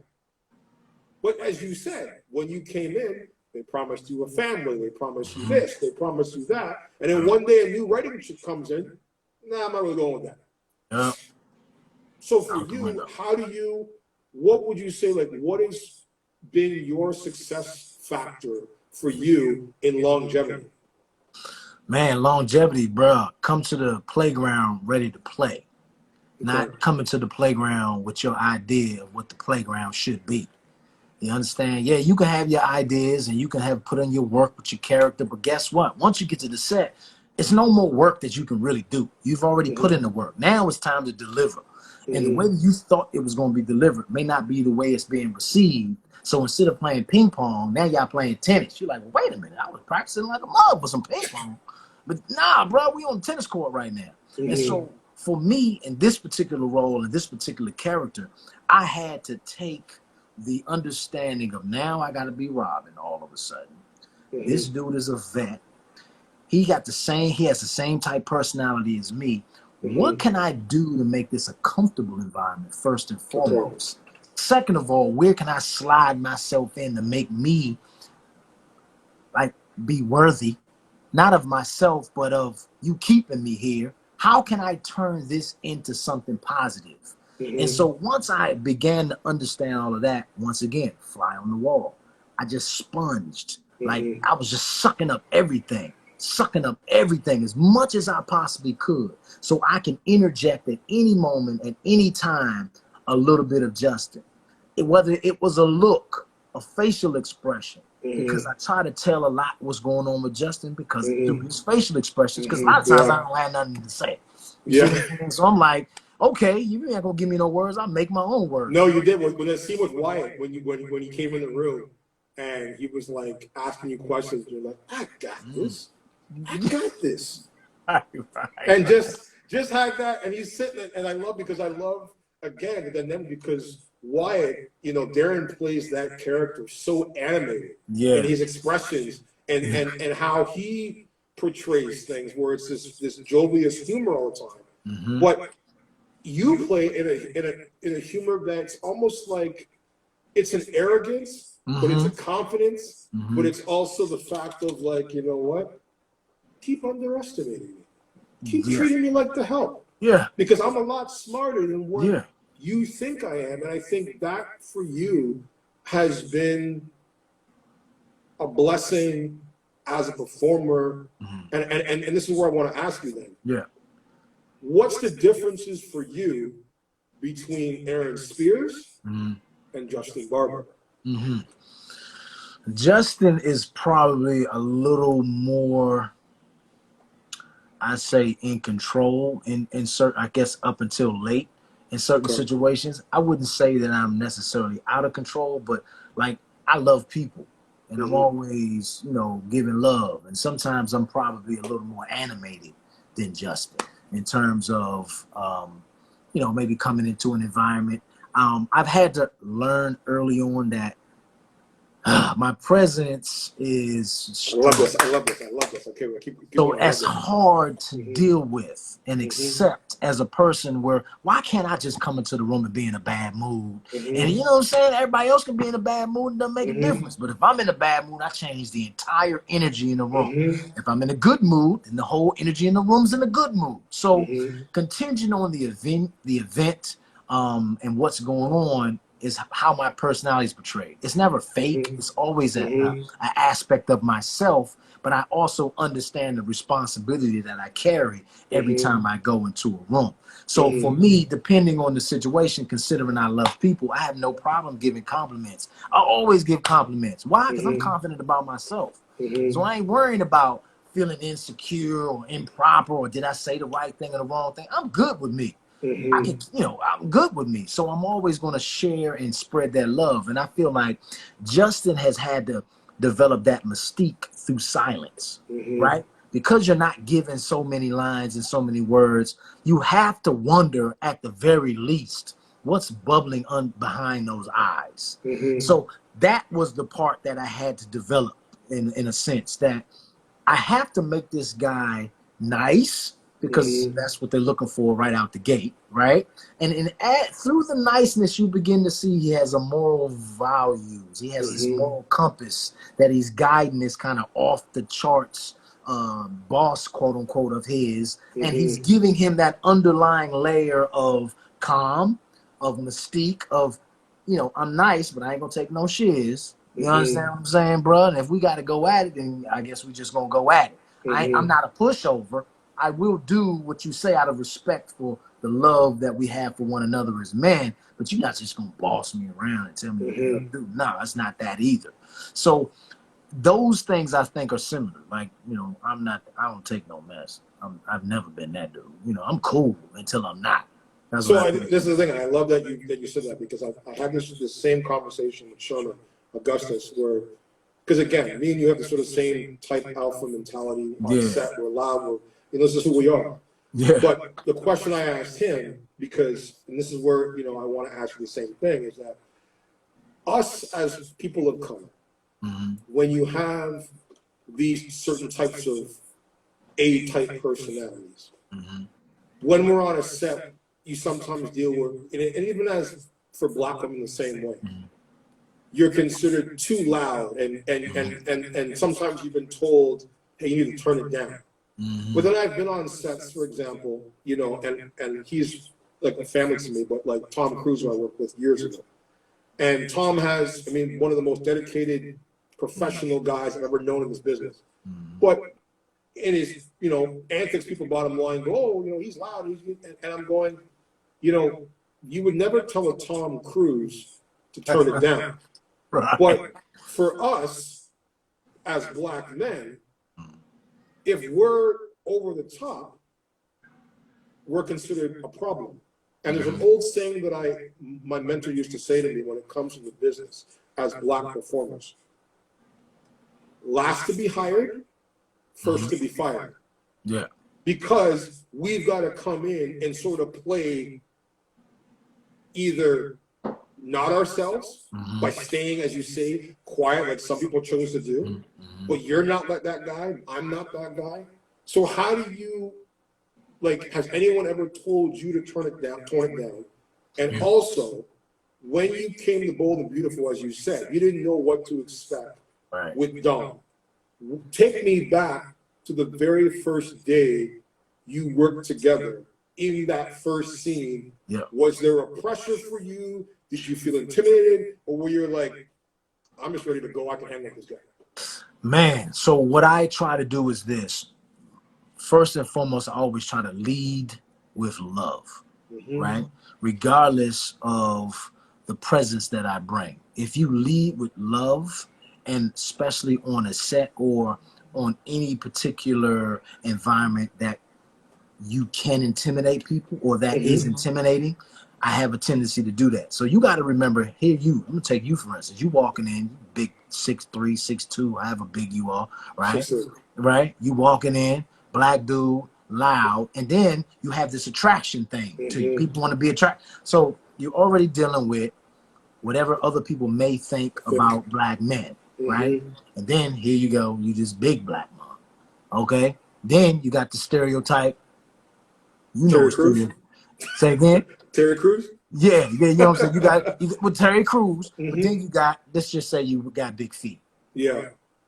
Okay, that's another stereotype that's being dealt with, whether people want to admit it or not. You see what I'm saying? Whether it's true or not, it's still there. Yeah. So, and that's something that no one can do anything about. Surgery can't change that. It is what it is. So if I don't have that, you're already intimidating enough. Yeah. And then you got this attraction thing going on. So now you snatching away, one, my attention, two, my women. And now if that particular situation comes to the forefront in a discussion, there's nothing I can do to change that as well. Because now you're like the alpha male from head to toe, including the phallus, okay? So you have all of that you're dealing with.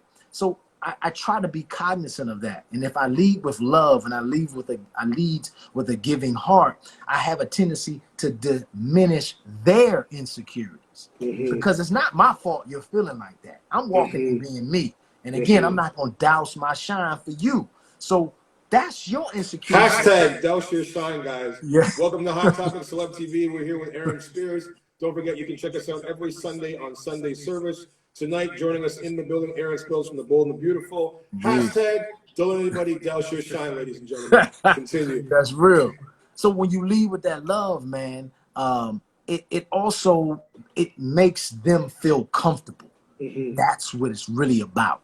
Making other people feel comfortable in your presence, because Hollywood is about relationships. If I'm going to be working with you for the next 11 years, the next 3 months, the next 10 days, do I feel comfortable around you and what it is you're not only bringing to the character, but who you are as a person and how I feel in the presence of you. So now if you are conquering and aware of all of those things, you can now begin to shape and mold the perception of yourself as well. I'm leading with love. I'm not going to cower. I'm not going to make myself less than. I'm going to stand in every 6'2" of all of this, bro. And you just going to have to deal with that. But I'm also going to be the first one to come over there and give you a big old hug. And what's up, so-and-so, and make you feel great. And if you look good, I'm going to tell you look good. If I like your shoes, I'm going to compliment you. If I like your hair, I'm going to compliment you. Now their insecurities begin to subside. And now we can just deal with human beings, person to person, which then leads into all the things, me going into that first scene with Don. Like, Don, nice looking dude. Okay, he's, in terms of guys, when they're looking at, yo, you're taller than me. All right, cool. All right, you've been doing this for a long time. How are you gonna take me? I ain't like chopped liver. I'm like, yo, I can bring heat too. I got a little something with me too. So I don't know how to take this. I'm nervous. Hell yeah, I'm nervous. I ain't been on the soap like that. Like, nah. It's moving fast, bro. Soaps move crazy fast. So I'm just like, man, just know your lines, bro. And I'm so glad I rehearsed them lines so much. Yeah, how did you remember? Because obviously the daytime game is one take. Daytime, yeah. Crazy. How was your memory game for that?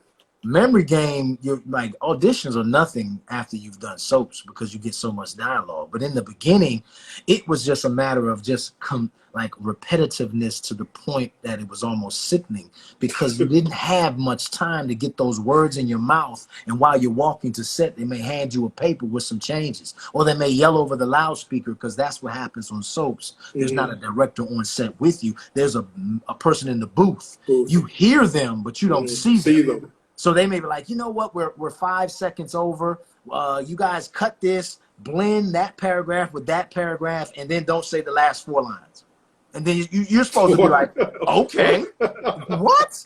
You want me to do what? I'm already fucking lost by even thinking about that. Good God, you know? So you have to be prepared for all that. And all the preparation leading up to that, repetitive over and over, allowed me to be comfortable. So when I got to the scene with Don, and he may have changed something or said something different, that was the first day that we started playing ping pong.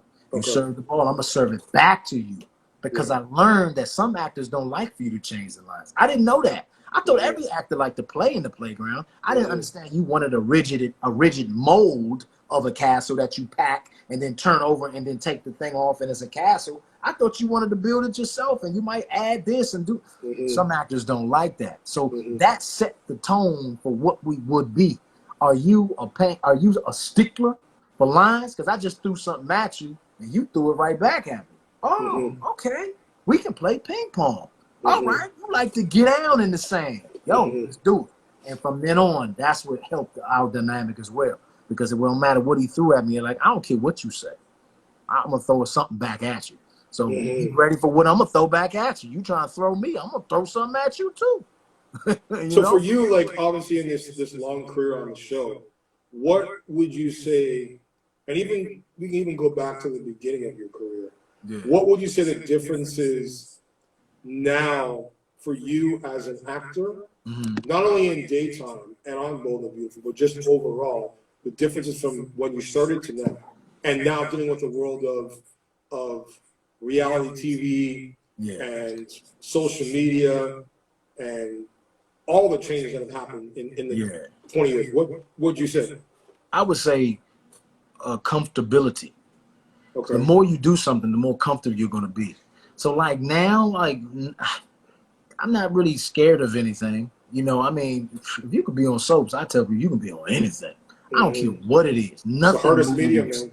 Nothing moves at the pace of soaps. Not movies, not television, prime time. No, nothing. So nothing jars me or makes me. I think we all get nervous to some certain extent, but it's not nervous to the point where you're afraid of performing or feel that you can't. It's just you just want to do your best. And I think nerves kick in at any point in regards to that. Social media has been one of them things. When it first hit, man, I stayed away because I was, you know, I suffered from anxiety for like 7 years. I just didn't like the whole premiere thing and people all in my face. And no one talked about that. You didn't talk about that. I thought I was going to go do TV and movies and be my regular person. I didn't know I was going to have to deal with all the other things that come with it, right? Quote unquote stardom and fame. So that was hard for me to get over. And then I began to realize that you're shooting yourself in the foot because the reason that The Rock is on Jimmy Kimmel is because he's promoting the movie. And so if you're not doing interviews, you're not doing the red carpets, you're not doing the screenings, and you're not doing social media, you're kind of shooting yourself in your foot. You're kind of digging your own grave. And so then eventually I came out of it and I began to try to find a life in this social media thing. To me, social media, I want a life. You know what I'm saying? It's a love-hate, man. It's man, a love-hate. this it's work, bro. But do you feel like, you know, obviously now, because again, we're us in the business, whether you train, whether you did, you know, you went to school, we have to earn, like really earn the job, earn the audition. Yeah. Where now the casting process is not even about how good you are. Yeah. Not even about your talent, not even how you look. Yeah, It's man. what your numbers are on social media. Man, that how many hurts likes right you there. have, how many followers you have. So how do you deal with that as an actor? Man, I had to just suck it up and say, you know what, it isn't going anywhere. As much as I do not like social media, like I could be doing so many other things instead of posting some bull. I'm just like, dude, this is just whack. I just don't like it, right? And so I had to change my attitude and say, guess what, it's not going anywhere. When I lost my third job to somebody that they told me, this is their words, now talent wise, you blow him out the water, but he had 3 times as many followers as you. By the time I lost the third job because of that, I said, man, you know what? I'm just going to go ahead and go in on this social media thing. So I'm not giving you a reason to exclude me. And then I had to remember that all of you young bucks out there starting off, we didn't have social media. Exactly, man. Man, you supposed to be pimping the game. What you waiting on? You don't wait for somebody to hire you. Man, I still remember when King Botch and all of them started, they had hardly 0 followers. And they just started doing skits like crazy. And that's when social media was just taking off. Man, look at their followers now. Yeah, because they went after the 16, 17-year-old demographic. But what I've said, you know, when someone says, you know, look at the brand they built, and I'm like, that's not a brand. Because for me, and this is where I've tried to teach people over the years, like, the business is a business. And you can be an actor, but because the game has changed, you can be a brand. If you want to have longevity in this business, you can't just come into the approach of, okay, I'm just going to be an actor and think that's going to sustain me. I can just come in and do a thing. I mean, you have to have a brand where, and again, like, you go on their Instagram, like King Boss, where it's like, yeah, they've got, you know, 3, 4, 5 million followers. Exactly. But then you go to their Twitter and Facebook, crickets. Like literally, there's crickets on their. I've been on their accounts. They've got maybe 1,000 followers, and I go, because people seem to understand is that you can stick your head in one narrative, because understand this Instagram shit, it's already dying already with the censorship and everything else that's been happening over the last 2 years. So it's almost like MySpace. Like, you had all the people that thought they were MySpace. I had over 2 million fans on MySpace. MySpace, bro. Then the shit stopped.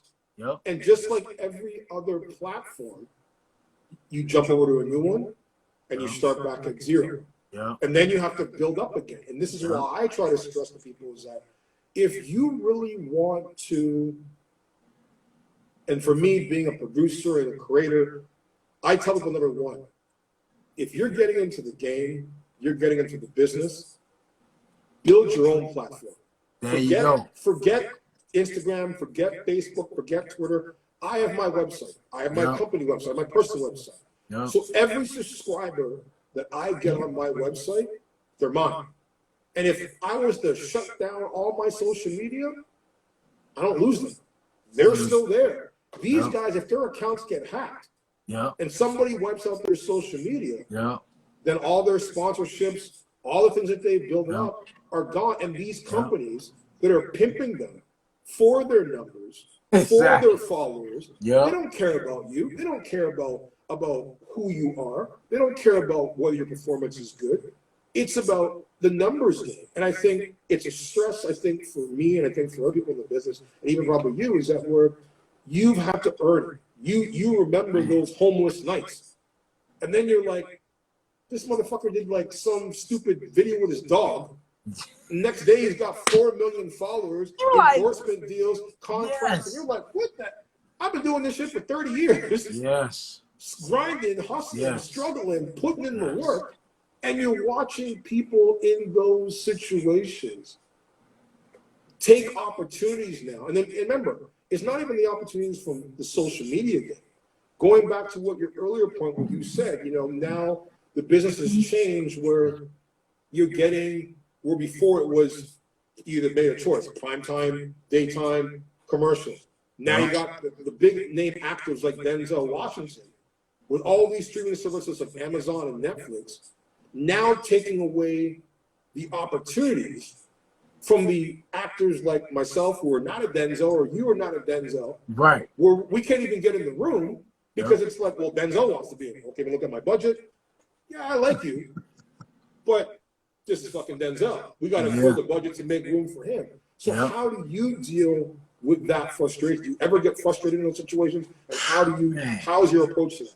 Insanely frustrated, bro. Like, man, you see me on social media, bro. It took a minute for me to get on social media. Just let me tell you. Because I was like, bro, I do not have time to be sitting here making a post. I could be doing so many other things. I can't stand social media. But I'm like, you know what? It is what it is. It's not going anywhere. And I done lost 3 jobs based on numbers. So I'm like, okay, it's the pimp move then. All right, so I got to pimp the game. And now you just shared, like, you got to kind of pimp the game twice. If you're going to pimp it on the social media, also pimp it on your website. Hence why I have everything I have on here is also on my website. So guess what? If this shuts down tomorrow, I still have my website. I'm still relevant. That is the brand. IG is technically not the brand. Your brand. You are a part of a larger scope or brand. And yeah, you may be the man, like you say, on IG, but you're not the man on Twitter. You're not the man on Facebook. And look, I'm about to hit my like too. I see you hitting yours. Let me go hit my like. Hold on. And and I mean, and it goes back to what you said too. Like what you people don't seem to forget is that when you're on social media, because obviously, as you say, like when we started, we didn't get that instant gratification. We didn't. You get an addition, or you didn't know. You didn't know whether people like you. You didn't know what people like until it came out. But now with social media, you got to people remember is that when you open up your feed in the morning on your phone and you're scrolling. There's all this shit to see. Yeah. But on your own website, it's only you. Yeah. It's only your focus. You can curate your package there and say, look, this is my shit. And you gotta remember, all these endorsements and the word influencers, which I fucking can't stand, were you know, and I'm going, what are you actually influencing? Like legitimately, besides stupidity and idiocy and you know, and unrelevancy.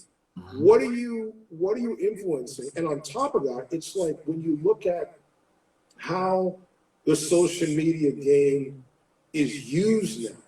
Because remember, back in MySpace, it was easy to connect because the platform was set up. You wanted to mess with just actors? You make just actors. You want to mess with musicians? Just musicians. You had your focal point. Where Instagram and shit and Twitter, you got Twitter where it's, you know, racism.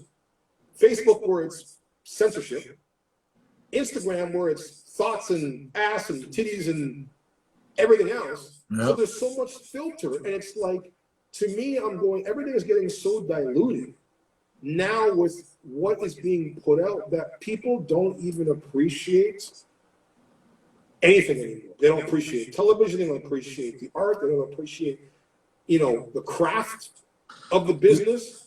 Yeah, you're definitely diminishing.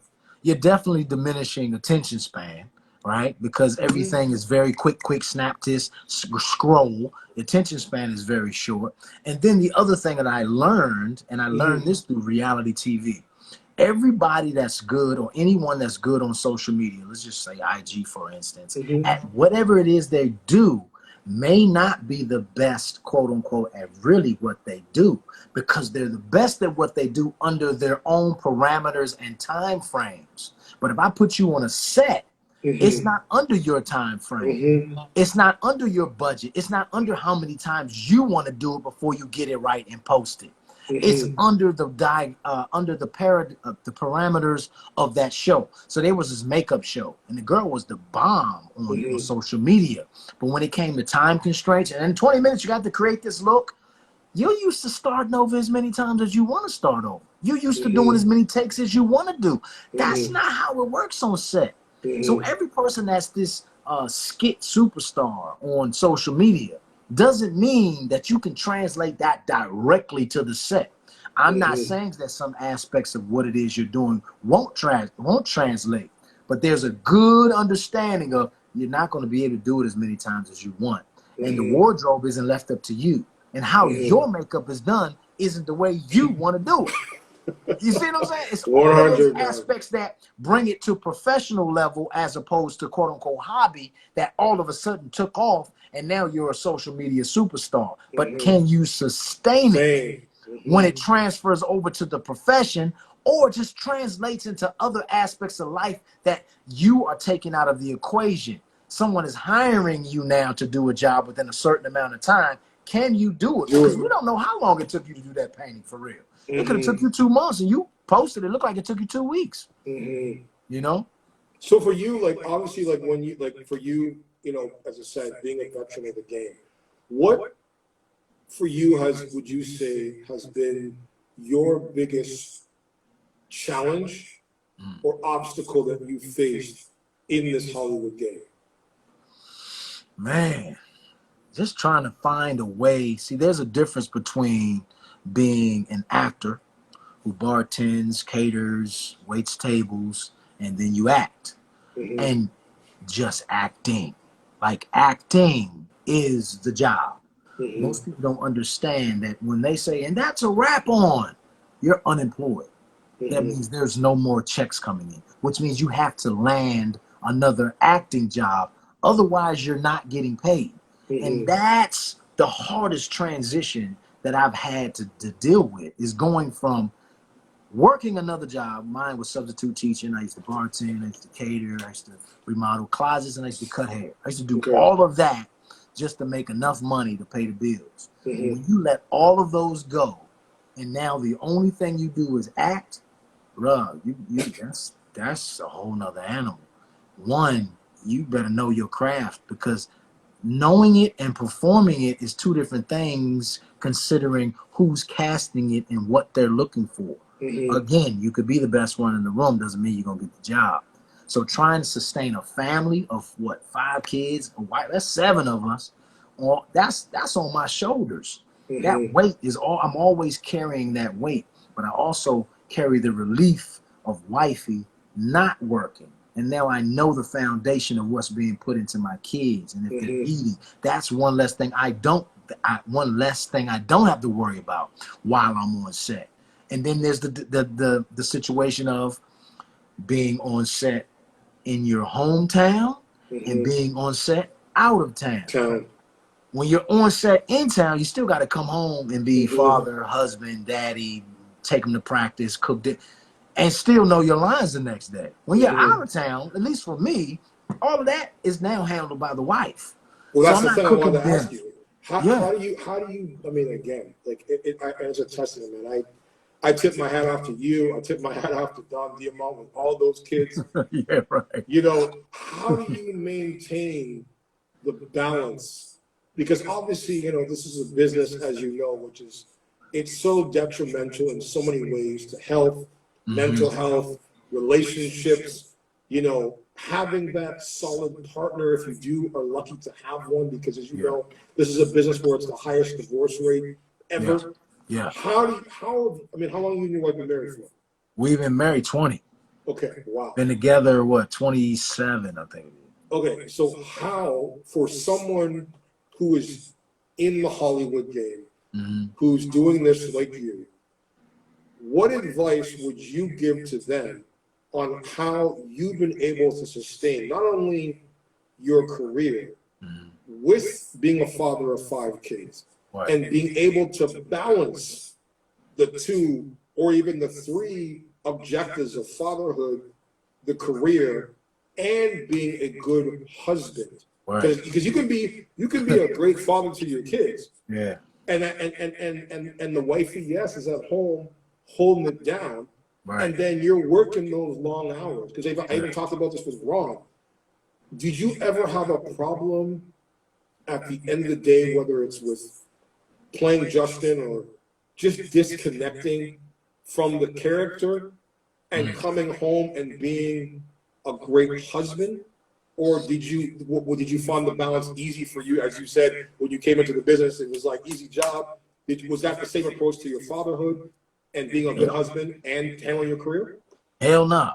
You have to be willing to be that man that stands in the mirror. Okay. And that mirror is a mother sometimes. Like what you receive and what you hear from that mirror may not be what you're particularly looking for or wanting to hear. There's a difference between me being home and me being present. Just because I'm home doesn't mean I'm being present. I'm physically there, but if I'm not even paying attention and the kids are calling me and asking me stuff and I'm on the computer doing what have you, and they're like, Dad, did you even hear me? You're like, huh, what you say now? I'm home, but I'm not home. So you have to understand that quality is better than quantity. So you could be home a lot, but you're not putting any quality into the amount of time that you're spending with, whether it be your wife or your children or whomever is within that household. So now you have to differentiate. Going to work was your time to be quote unquote alone while wifey was handling everything at the house. So now when you come home from that tired day of work, you might also have to be that dude that sit in the car for 15 minutes in the driveway to get yourself together before you walk into the house with a bad attitude about what happened at work, or you're just tired, or you're trying to finish up a phone call. Don't walk in the house on the phone. All of these things I had to learn. You got to remember, you've been gone all day. So now they're looking for your undivided attention. So it's your job to give it to them unbiasedly and without an attitude or having some kind of disposition about yourself. All of these are things that I had to learn. And then if there's a scene that involves another woman that's on set, don't let your girl or your wife or whoever find out about it at the screening. No, bruh. That ain't it. Have you ever had to run to that battle in the sense of, because obviously, as you know, like being on a soap where there's a lot of love making and kissing and stuff like that, and trying to find that balance of a partner that's not insecure. Because I mean, I talked about this with Ron, you know, where he was like, you know, he had supportive partners. I didn't have that luxury, unfortunately. For you, did you guys ever run into that problem, like for yourself, of, you know, these dynamics of being, you know, an actor and having to do these scenes, and again coming home and turning off that switch to go back to being you? Yeah, you have to have that talk. If you don't have that talk, you're going to run into some problems. Let me just tell you right now, okay? Because you're dealing with, one, the opposite sex. Two, you got to do what you're asked to do, and there's going to be some attractive looking people, period. Point blank. DMB's got some attractive people. Let's just be real. Like, I'm human. Like, I know what my wife likes in terms of the visual look. She knows what I like. If I see a guy walking down the street and that's her type, I'm like, look, you about to miss out. I'm not insecure. You came with me, you're leaving with me. So I'm not asking you not to be human, and she's the same. So if you go to the set and it's a kissing scene or a love scene, like, yo, when it's action, I need you to go in. Don't make me look bad. Like, why she married that dude? I don't like the way he kissed. You understand? But when it's cut, bruh, it's cut. Don't be going back to her trailer. Don't be flirting. Don't be doing all that, because I'm giving you the rope. Now, if you want to hang yourself with it, you go right ahead. But I'm trusting you to do what you say you gonna do. Now go do it. And at the end of the day, you come home to me and you come home to the family. So I'm like, cool, that's what's up. Yo, if you as a dude that must quote unquote cheat or cannot be faithful, just consider your time between action and cut your time to get your swerve on. There you go. Well, I think for you, because I remember when you introduced me to your wife, it was first at the Evening at the Stars and again at the Emmys, and she's a beautiful woman, and you guys have a very good, like you guys balance each other out well. Like, you guys have a great look. Does it make it easier because she's such an attractive woman, where it doesn't give you, even the days when you're tired and you come home, to still stay motivated to keep where you see? Because again, it's like what you said. I know so many people where the wife is at home, she's handling business with the kids, and what I look at, and I talked about this with Ron, the same way he is with Devin. I look at your relationship like his, where it's not a relationship, it's not a marriage, it's an empireship.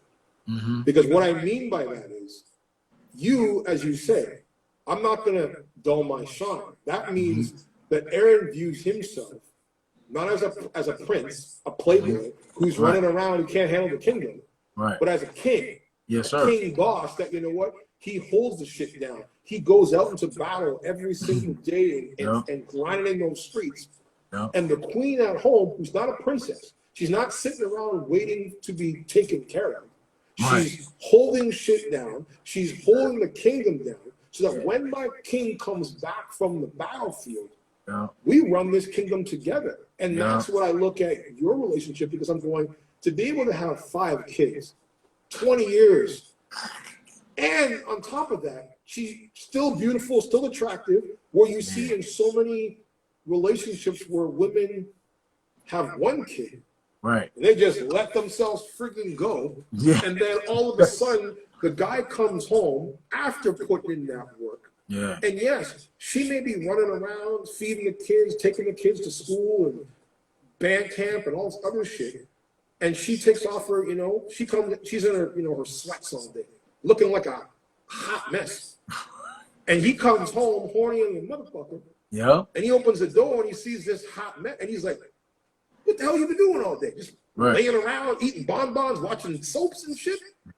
And a lot of guys don't get the fact that what you're doing is a job, but what they're doing is an even bigger job. Man, 24/7. They're not even getting paid for. So to them, where it's like, yes, they may want to be able to look good and take care of themselves, but just like you were tired, they were tired. So for you, how do you, being in the game, dealing with beautiful women, being tired, because I know what Ron said. Ron said, from doing all that dialogue all day long, repeating these lines, when he came home, knowing that he had to do it all again the next day, he just shut off. He didn't want to talk. He didn't want to speak. He just went in his room, did his lines, and went to bed. And somehow they've still made it work. Right. How have you been able to do that again? Because it's not where he has a billion kids running around. You having 5 kids, coming home, having to be daddy, having to be present as a father, but also being present as a husband. How the hell have you been able to do it? And what advice would you give to someone in the business that's in your situation, how to sustain that for 20-something years? Good question. I say, first and foremost, don't settle.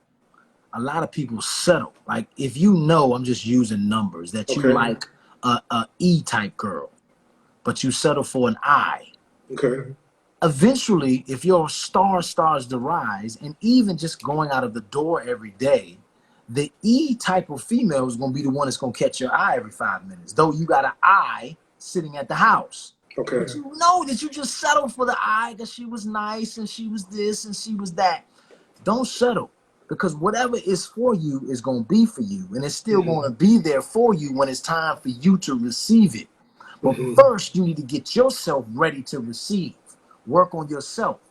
Working on yourself requires you to be humble and to also not make any changes for the other person, but make them because that's the type of person you want to be, the type of man you want to be, the type of brother you want to be. And what I had to do was look at the things that were being told to me, those shortcomings. Is that the type of person that I want to be? Is that going to make me a better husband, a better brother, a better man, a better father? And if the answer is yes, then what's the problem? You're not changing for somebody else. You're changing for the embetterment of yourself. Because if you change for somebody else, when that somebody else exits your life, then the changes that were made were never true, and more than likely you fall back into the same old habits. And then you too have to realize, if you got a woman at the house that you know was off the chain before, maybe she done fell on some hard times and she done the bonbons and got the best of her, guess what? Everything in terms of external is fixable, not in terms of surgery, but just putting in the work. See, you'd rather now go take and put all your time and energy in some chicken head, hoping and wishing that she does X, Y, and Z, but new cootie don't cook.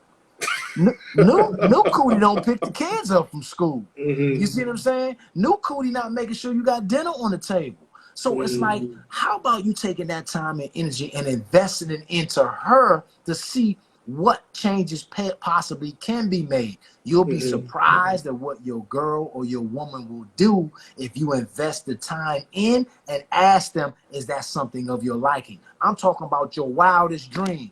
You'll be surprised what your woman would do, probably faster than the chicken heads you chase. 100%. I agree with you. And honestly, it's a testament of who you are as a man. As I said, to me, it's actually pretty damn inspiring. I don't have any kids, but it's like, you know, there's guys that because he was my brother, and I got to watch him, you know, with Lola when she was a baby, Christoph, and how he nurtured and molded, you know, those girls into what they are. And I'm sure, you know, with your kids, I mean, they must be extremely proud, and I love the fact that, you know, they have such a positive role model, because as you know, in majority of situations of black men with that many kids, it's usually different fathers, you know, different kids, and they're not there, they're not present, they're not even around, and you be able to do that. And to me, it's a testament. I think that people need to really follow that blueprint of what you said in order to sustain, because again, it's not about just you. No. It's not about even the what, it's about the whole package. The whole makeup, man. And that wife of yours that the bonbons got the best of, or girl that got the best, man, that's a 24-hour-a-day job, bro. I know I can't switch. I'm like, hell no. I go to this joint and work 3, 4, 5 jobs before I sit at the house and do what you doing. That ain't gonna work. You understand what I'm saying? And then know that kids are like, all they are sponges. All they are big computers that save information and then regurgitate it back out as they become older and learn how to do so. So then you now have to change, because if you're sitting there at your desk and you're writing and you make a mistake, it's like, you say a curse word, fuck, and snap a pencil. You'll find yourself going into the room and your kid will be in there acting like they're at work, and they'll get fake mad and they'll. So for you, like with oh, wait a minute. Yeah. With this, go ahead. Yeah, with this, obviously, you know, this storyline that you've been in with Dollar Bill, would you say for you, because I said, I mean, to me, you've been smacking it out. I mean, if you don't get an Emmy nom, dude, I mean, the last time I saw, I boycotted it after that, because I got so sick of watching Catherine get snubbed.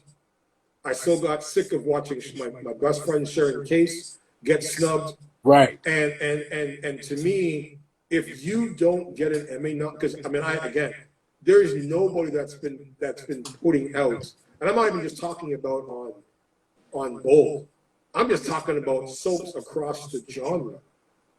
Nobody has been bringing what you brought. And as you said, you may not get a whole steak like Dollar Bill in the sense of script and dialogue. Right. But when you do get a steak, you make that shit so juicy and so marinated that you gotta sink your teeth into it, enjoy it, and honestly, as I told you, when it goes back to that scene when you both broke down, I want you to take me back to that day. What was the preparation going into that scene? Was it one take? Was it, let's talk about how we want to do this? Like, to get that realism of emotion that I mean, even to me with Dom, I mean, he's always been brilliant as a performer, but I don't remember in the length of time he's been on the show, I've ever seen that brought out of him as an actor, ever. Right. Man, we have so much respect for one another, me and him. That day kind of started off like any other day. We knew it was coming. We knew it was in the pipeline for that particular day.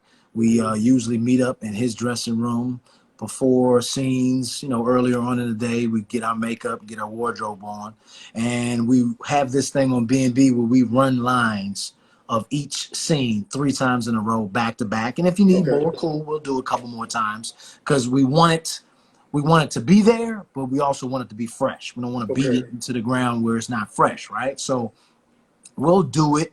You know, of course, you can probably went over it a million times in your head before you got to the person's dressing room the night before, that morning of. We read it 3 times like we always do, and we parted ways.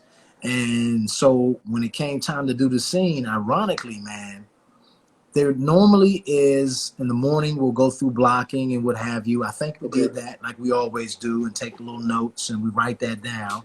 But normally there's one rehearsal for camera before we actually shoot it live. And I remember us kind of just like, I don't remember if we did that rehearsal or not. It was such a blank. I mean, I think we both were just like, you kind of build yourself up. It's kind of like a onion or an artichoke. All of that emotion or whatever it is you want to portray is just right under the surface. So you may be smiling or doing whatever it is that you're doing, but at any point when something triggers whatever it is that you're emotionally feeling, it's available. It's right there. So I feel like we were both right there anyway. You know what I mean? And I really don't remember if we did that rehearsal scene prior for camera. Something's telling me that we didn't. I just don't remember it if we did. I just remember us saying, let's just go. So was it one take? It was one take. It was one take. The whole thing was one take. That was literally, as I said, the performance to me was absolutely brilliant. It was heartfelt. I mean, literally, as I said, it takes a lot to bring me to even emotional tears watching. I feel you. And I was bawling because I literally was like, when that tear went down your eye, like, for me, it was like watching Michael Clark Duncan again in The Green Mile. When there's a scene where he's like, you know, when Tom Hanks says to him, he's like, "Do you want me to let you go?" He's like, "No, boss. I'm just tired. I'm tired of watching all these people ugly to each other." And that to me was the level of that performance where I love when where you can take something. And to me, I don't even think you could have written that on script to be able to bring that type of scene out.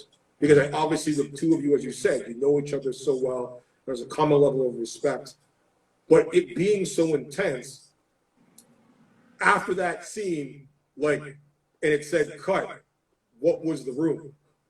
Man, of all days, everybody was on set that day. So the publicity was holding interviews or like photo shoot sessions, like maybe one set over. Everybody else was prepping for their other scenes.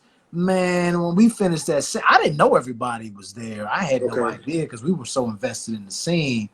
Man, we hit cut. It was just like a pin drop, bruh.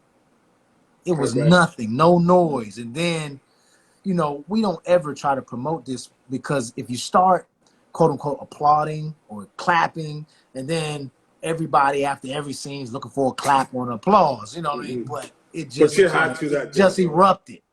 Like the whole set just erupted. And I was like kind of taken off guard. Like I didn't know what to do because I didn't even know anyone else was there. Dude, it was 101, man. That was a Meisner master class. 101 of how you do it. And I'm not just saying like blow smoke, but listen, man, it was, I mean, as I said, I'm a teacher, I'm a studier of the game.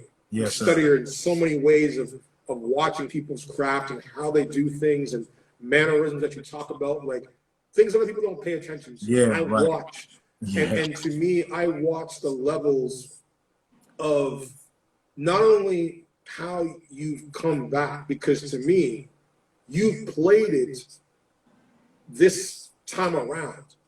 Not even just the, because you could have came back with the look and said, okay, we play it the same way. And then it's just like, but the way I look at it is two narratives. And hopefully this is why for me, you know, and who's ever listening from the show, whether I hopefully get a part on that show, hopefully I get to write for your fucking show, because it would be an honor, is that they need to be able to understand, and this is no disrespect, because again, there's such a brilliant cast of talent that to me don't get enough screen time when they should, because of it being a 30-minute show. But to say, okay, this guy is like your Heisman Trophy player, because you gave him the ball, and he didn't just, as you said, you didn't just run with it. He ran right through everybody with it, to get that respect from your peers and from, because that's what it's about. It's not even about the fans. It's not even about, it's when you know your peers who come to work every day who get more material. To me, it leaves hopefully an impression, and this is why I said I wish I could write for you, is because the way I look at that performance, you could put you with everybody. Like other actors you haven't worked with on the show, to me, if they're in that room that day applauding, it makes them may say, hey, you know what? Maybe put a mention into the writer. Can you maybe write something in for me and Aaron to do a scene? Because understand, actors, real actors, want to be pushed to the limit. They want to be able to bring something. And you said, it's like you can play ping pong or you can play tennis. Yeah. And it's like, there's nothing worse, I'm sure you know this, there's nothing worse when you bring it and you're waiting for that person to bring it back. And then you bring it again and you're like, and now you're freaking carrying them. And then understand when you're carrying them, now you're like, you gotta, because again, and this is where it goes back to your, you know, not out downing your shine. But if your shine is too much and they're not bringing the same shine with you, then it makes your shit look kind of corny. Because you're over the top and they're like trying to catch up. And that's what I loved about Don and you is because nobody held back.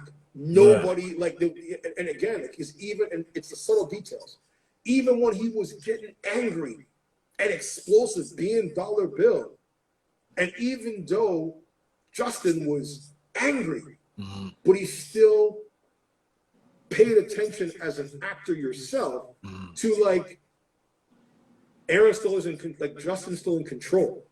He's gonna show emotion for the first time, but he's not gonna get on dollar bills because he still want to show that dynamic of like, this guy is who he is. He's never gonna change who he is, because he could have brought back down and sort of made Dollar Bill go, oh, I'm sorry, you know, I forgive you. But it's not going to be Dollar Bill if he shows that weakness, because he's never shown weakness. And to me now, like for yourself, with the new dynamic of you approaching Ridge and Matt and saying, you know what, to Thomas, you know, if you need me, I'm your guy. Is that for you where you would want to see?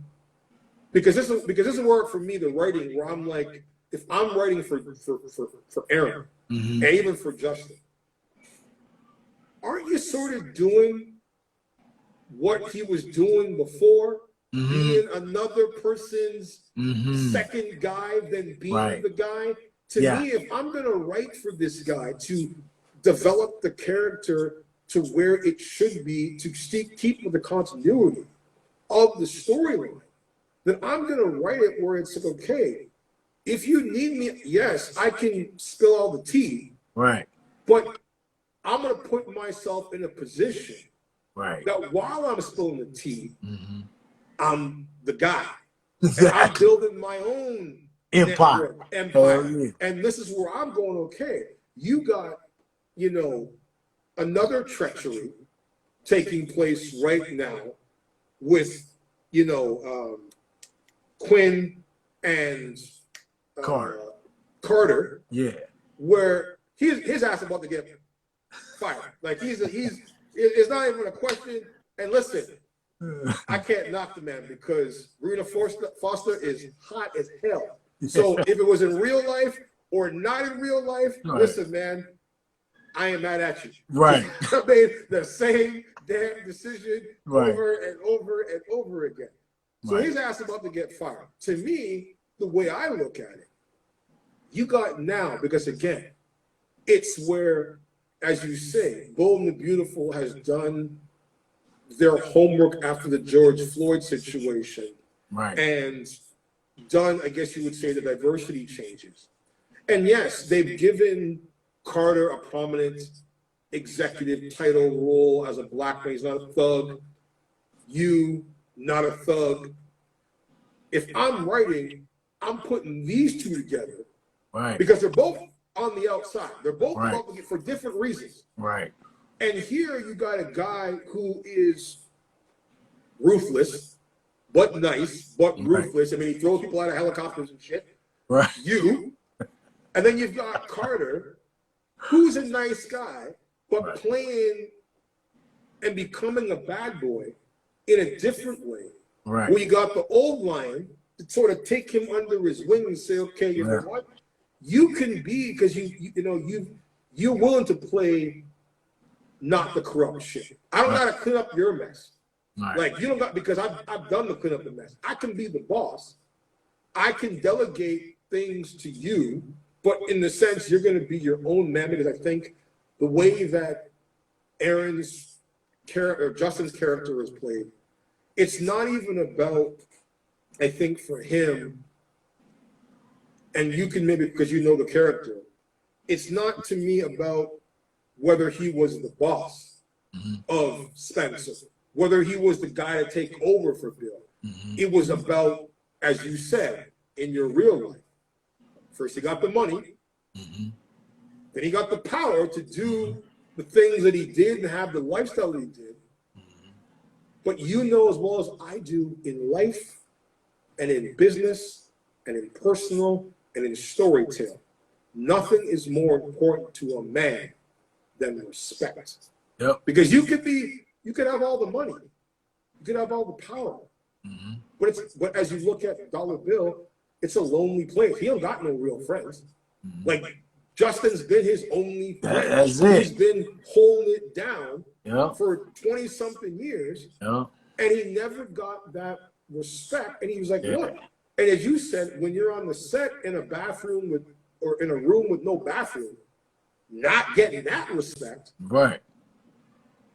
And then now it's sort of playing off in storytale land that he's not getting that respect. Did you feel for yourself, and maybe it's coincidental, with everything that's transpired in your career on the show, that it was almost like a rib? Like your real life imitating the art? Yeah. Yeah, it was that. It was easy. It was, of course, easy to tap into anything because I had already been through the ups, downs, and the rounds with B&B, and they had been through the ups, downs, and the rounds with me. And we made the decision to stick with one another and work it out. So to now be at this point, to stick around with Bill and to work it out, and then you not giving me no respect, it's like, hold on, man. Like, this ain't cool, bro. You know what I'm saying? Like, you know, when I had to talk to him about the bathroom thing, it wasn't any disrespect, but it's just like, hold on, bro. And if I would have said this was racist, you would have your head turned sideways like Scooby.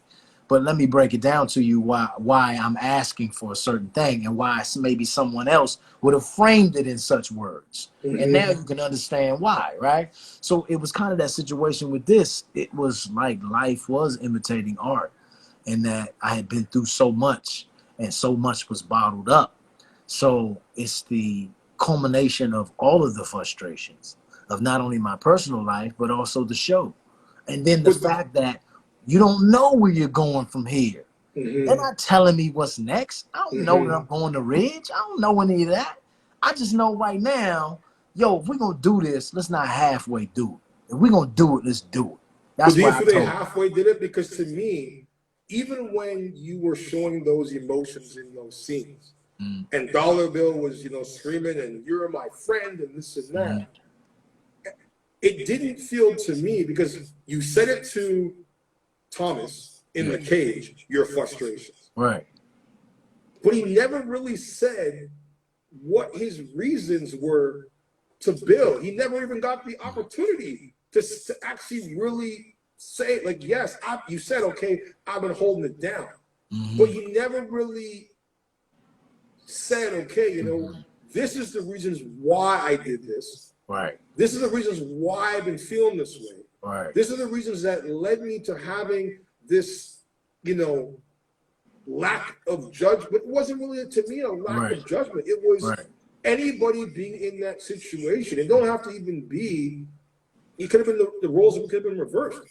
Where two people are battling for respect, And again, you've got this guy who never questioned, he never asked, he never, talked back. And he wasn't a yes man, but he did the job. That he came in, he did the job, and he left, and that was it. He got paid, he did his thing. But it was like he's watching the disrespect that you have to sort of keep pushing down. So in your real life, in the business, have you ever had to bite your tongue fully where you've been like, I know this was like, even from the bathroom thing, like that obviously would piss me off. Because that's just like, I mean, I'd be real vocal about that shit. Like, I wouldn't even be quiet about that. Like, there's not even gonna be a, what? Like, what do you want? Is it them going to Latrin? Like, this is back in the out west, in the Indies and shit. You go down in the corner and pull my pants down and sit on an outhouse. Like, no. This ain't real life. This is a respect of where you said. You shouldn't have to ask for those things of respect. Yeah. Do you feel that as Black men, Black performers, that we don't get the respect that, and it's not about, because I don't want to sound like entitlement, because I don't think anyone's owed anything on this business. Right. But the certain things that should just be a normal, right, that you don't get that level of respect. Have you ever felt in a way where you've been like, I'm walking away? The same way he walked away without a fight, because he could have fought for his job. Yeah, right. But he's like, you're not going to come like no bitch. Like, I'm nobody's bitch. I've already been your bitch. Right. Have you ever been in a position in Hollywood where you've walked away from a job because you felt you weren't getting that respect? Man, bro. I mean, like you say, art imitates life. It almost came to fruition here. Okay. It took me 11 years in that performance to get respected. You feel what I'm saying? Wow. So it's like I'm dealing with that all the time, every day. Mm-hmm. Every day. You going in and you feel invisible. Sometimes they speak to you, sometimes they don't. I'm just dealing with that. I'm dealing with that. And I'm still smiling. And I'm still tap dancing. And I'm still showing up. And I'm still delivering whatever it is you give me. But like, dang, you ain't still like, yo, I can see if I'm going around to other shows and I'm not like the lead on the show or the movie. Like, I'm like, the only show that's not using me is you guys, which is cool. I had to learn to accept that as a character, as my role. Mm-hmm. But like, man, you can't throw me like one bone. Like, but do you think now, as you said, with social media, since you've been more active on it, since you've been back, and obviously, I mean, I read the comments and the tweets, and the response has been so incredible. I've read a few idiots that have ran their mouth, and you put them in your place, you know, and people have been angry and saying, like, how are you going to bring him back to just set him up and put him in this position to back himself into a corner, and and I'm going like, if this is done smart and done carefully, and hopefully with you being on social media and present, they pay attention and they listen to what people have been saying of like, yo, give this guy more because he deserves more. Do you feel with this performance and that standing O that it hopefully will, like, where would you like to see this guy go, this character go?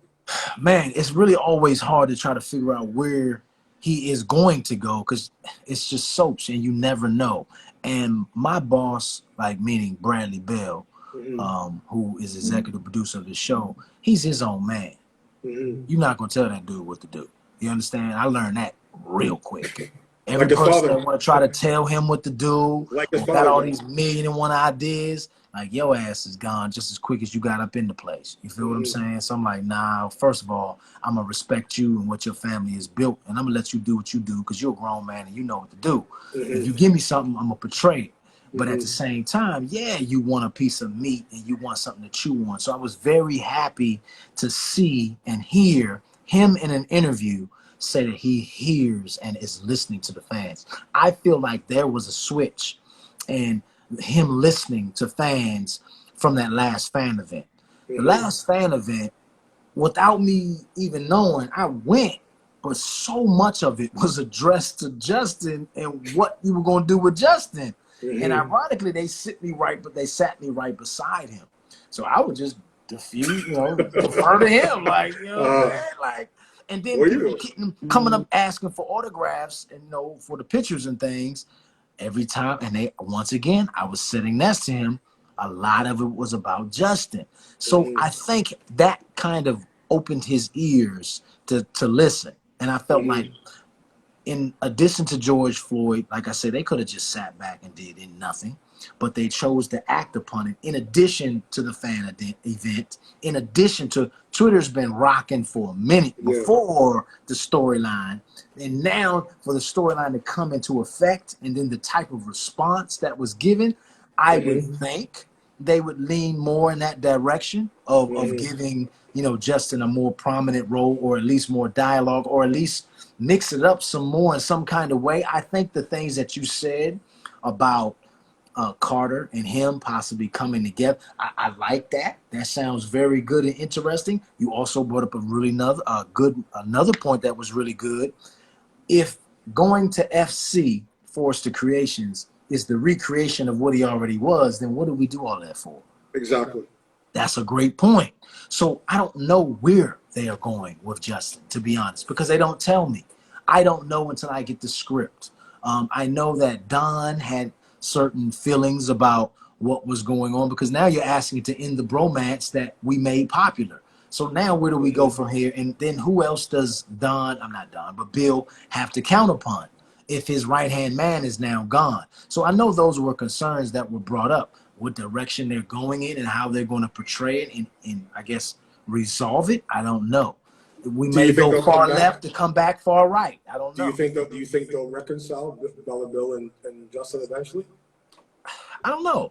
They may not. I just think it's the soaps. For you though, if you were to make that writing choice, if I was to make the writing choice, I'm going all to the left with that sucker.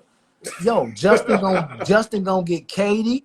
I'm saying, you know what I'm saying? You want to go to war, mofo? You want to go to war? All right, let's go to war then. We about to go to war. I'm gonna take your company. I'm gonna take your girl. I'm gonna take everything, and we just gonna hate each other because that's soaps. And then you're gonna see all the stuff that I learned from you, and maybe there's some kind of reconciliation through an earnest, I guess, respect for one another, and you seeing maybe the things that you didn't respect me for, or some life-threatening situation and Justin comes to the rescue. I don't know. But I mean, you already went left. Man, go all the way left. If I'm, and this is the thing, if I'm writing, either two things are happening. Either A, I'm bringing in a new love interest for Justin it can be a completely brand new character. Nobody from the past, just a brand new character. Or if I'm right, because I've already written like these notes down and written like different angles of how I would write this out over a year. That's all that literally, because it's like, as I said, I write from my own stuff. I take things from soaps because it's so, everything in soaps is so far-fetched. Yeah. When I write, I put it in a way of like, okay, if this was in a movie or prime time, how would it play it out? So I'm like, okay, if Carter were Quinn, is now for the first time on this jungle fever, because the first time she's ever had flavor. Right. She's never had flavor, and now she likes the flavor. My dynamic is, you put Carter and them together, and then Carter becomes the Justin. Justin personality develops into sort of Dollar Bill's personality, where he's now taking all the things he learned from Dollar Bill, like, I'm taking everything. Right. I need my charger. Can you bring and it to me? Then some dynamic, which I think would be explosive and beautiful and such a crazy situation, is for Justin and Quinn to hook up.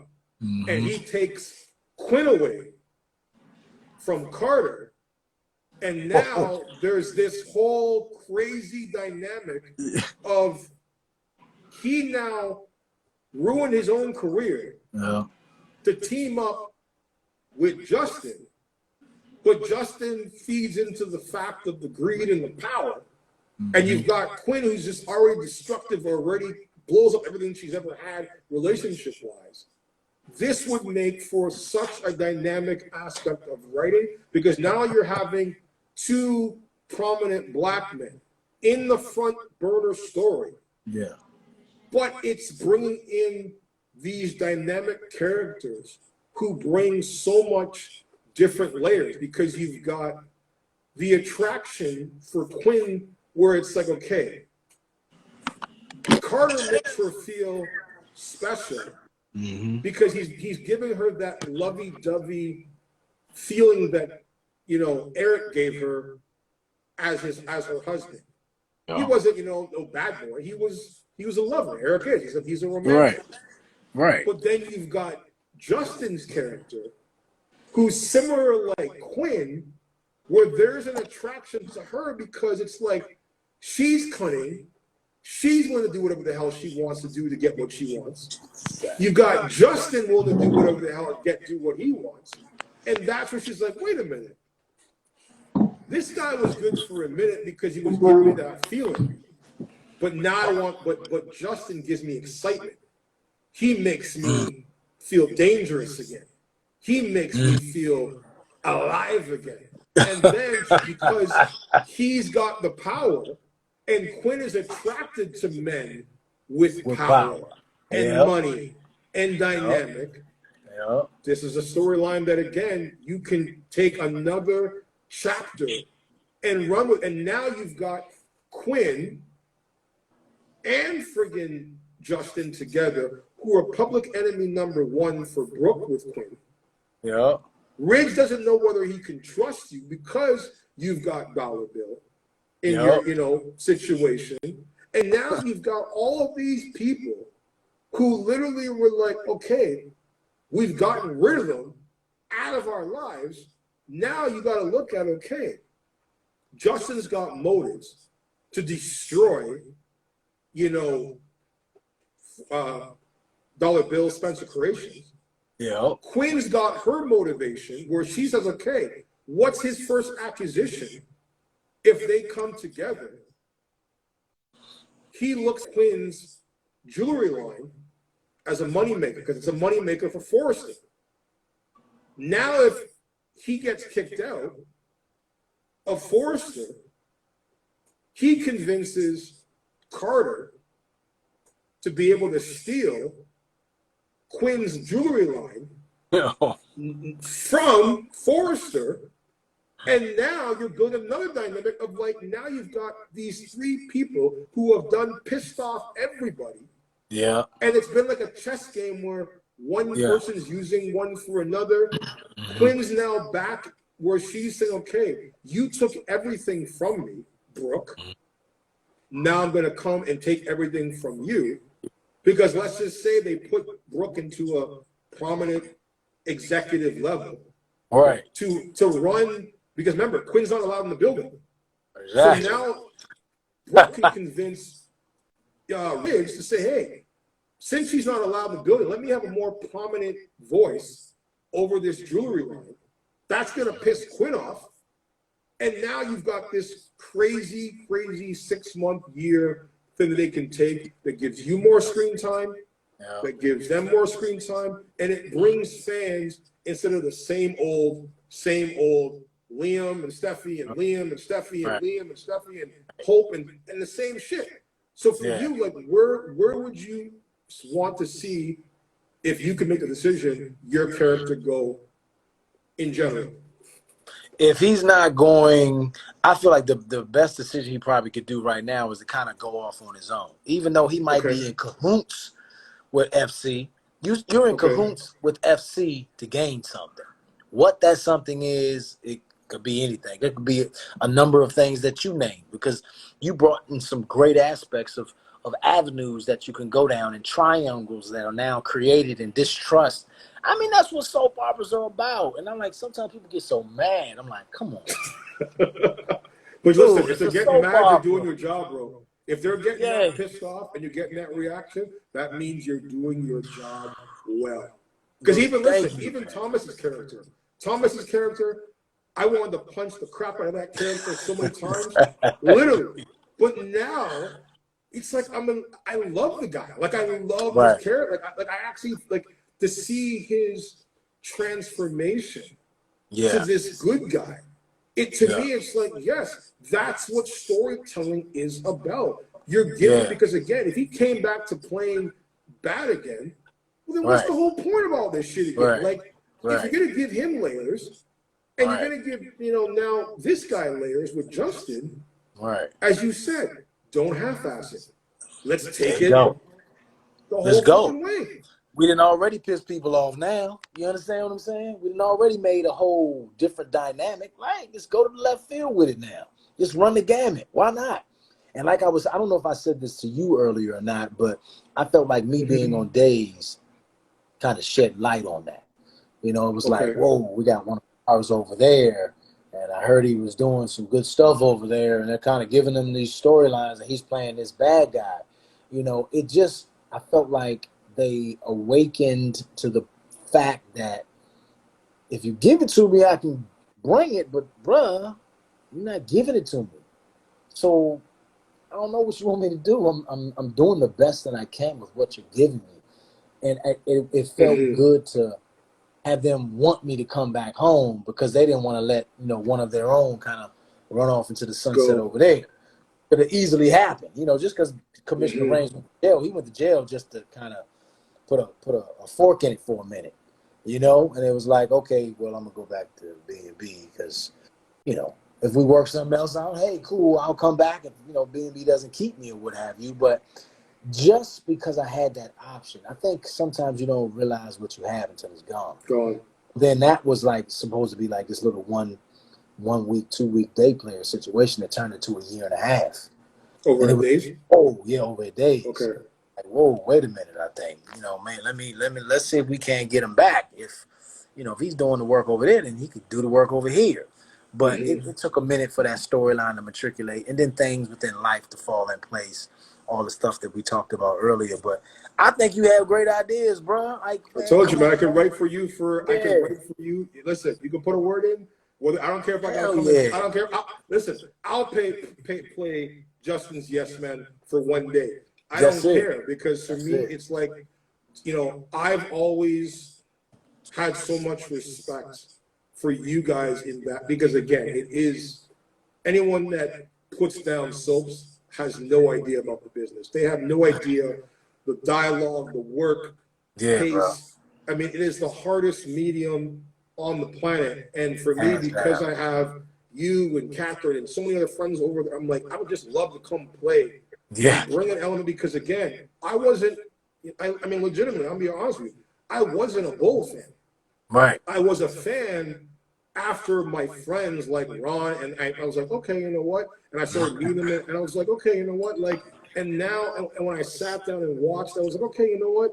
And even with you, I was like, I love this guy, but I'm like, why the hell don't give this guy enough material? Like, over here, they said, like, they don't give. I know he can bring more than this than just saying one or two words and whatever.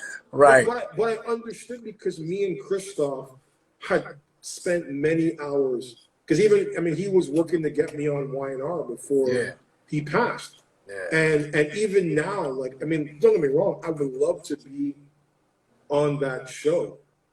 But I look at it from a guy who used to work for WWE and the Attitude Era. Because I used to work for them back then when wrestling was wrestling. Yeah, and now it's like Disney bullshit. Right. And the writing is atrocious. And I look at even now, like, daytime writing, I'm like, I compare your talents like Sharon Case because Sharon is one of the best ever. She's my sister, and the thing with her is that they write terribly for her, like just awful content.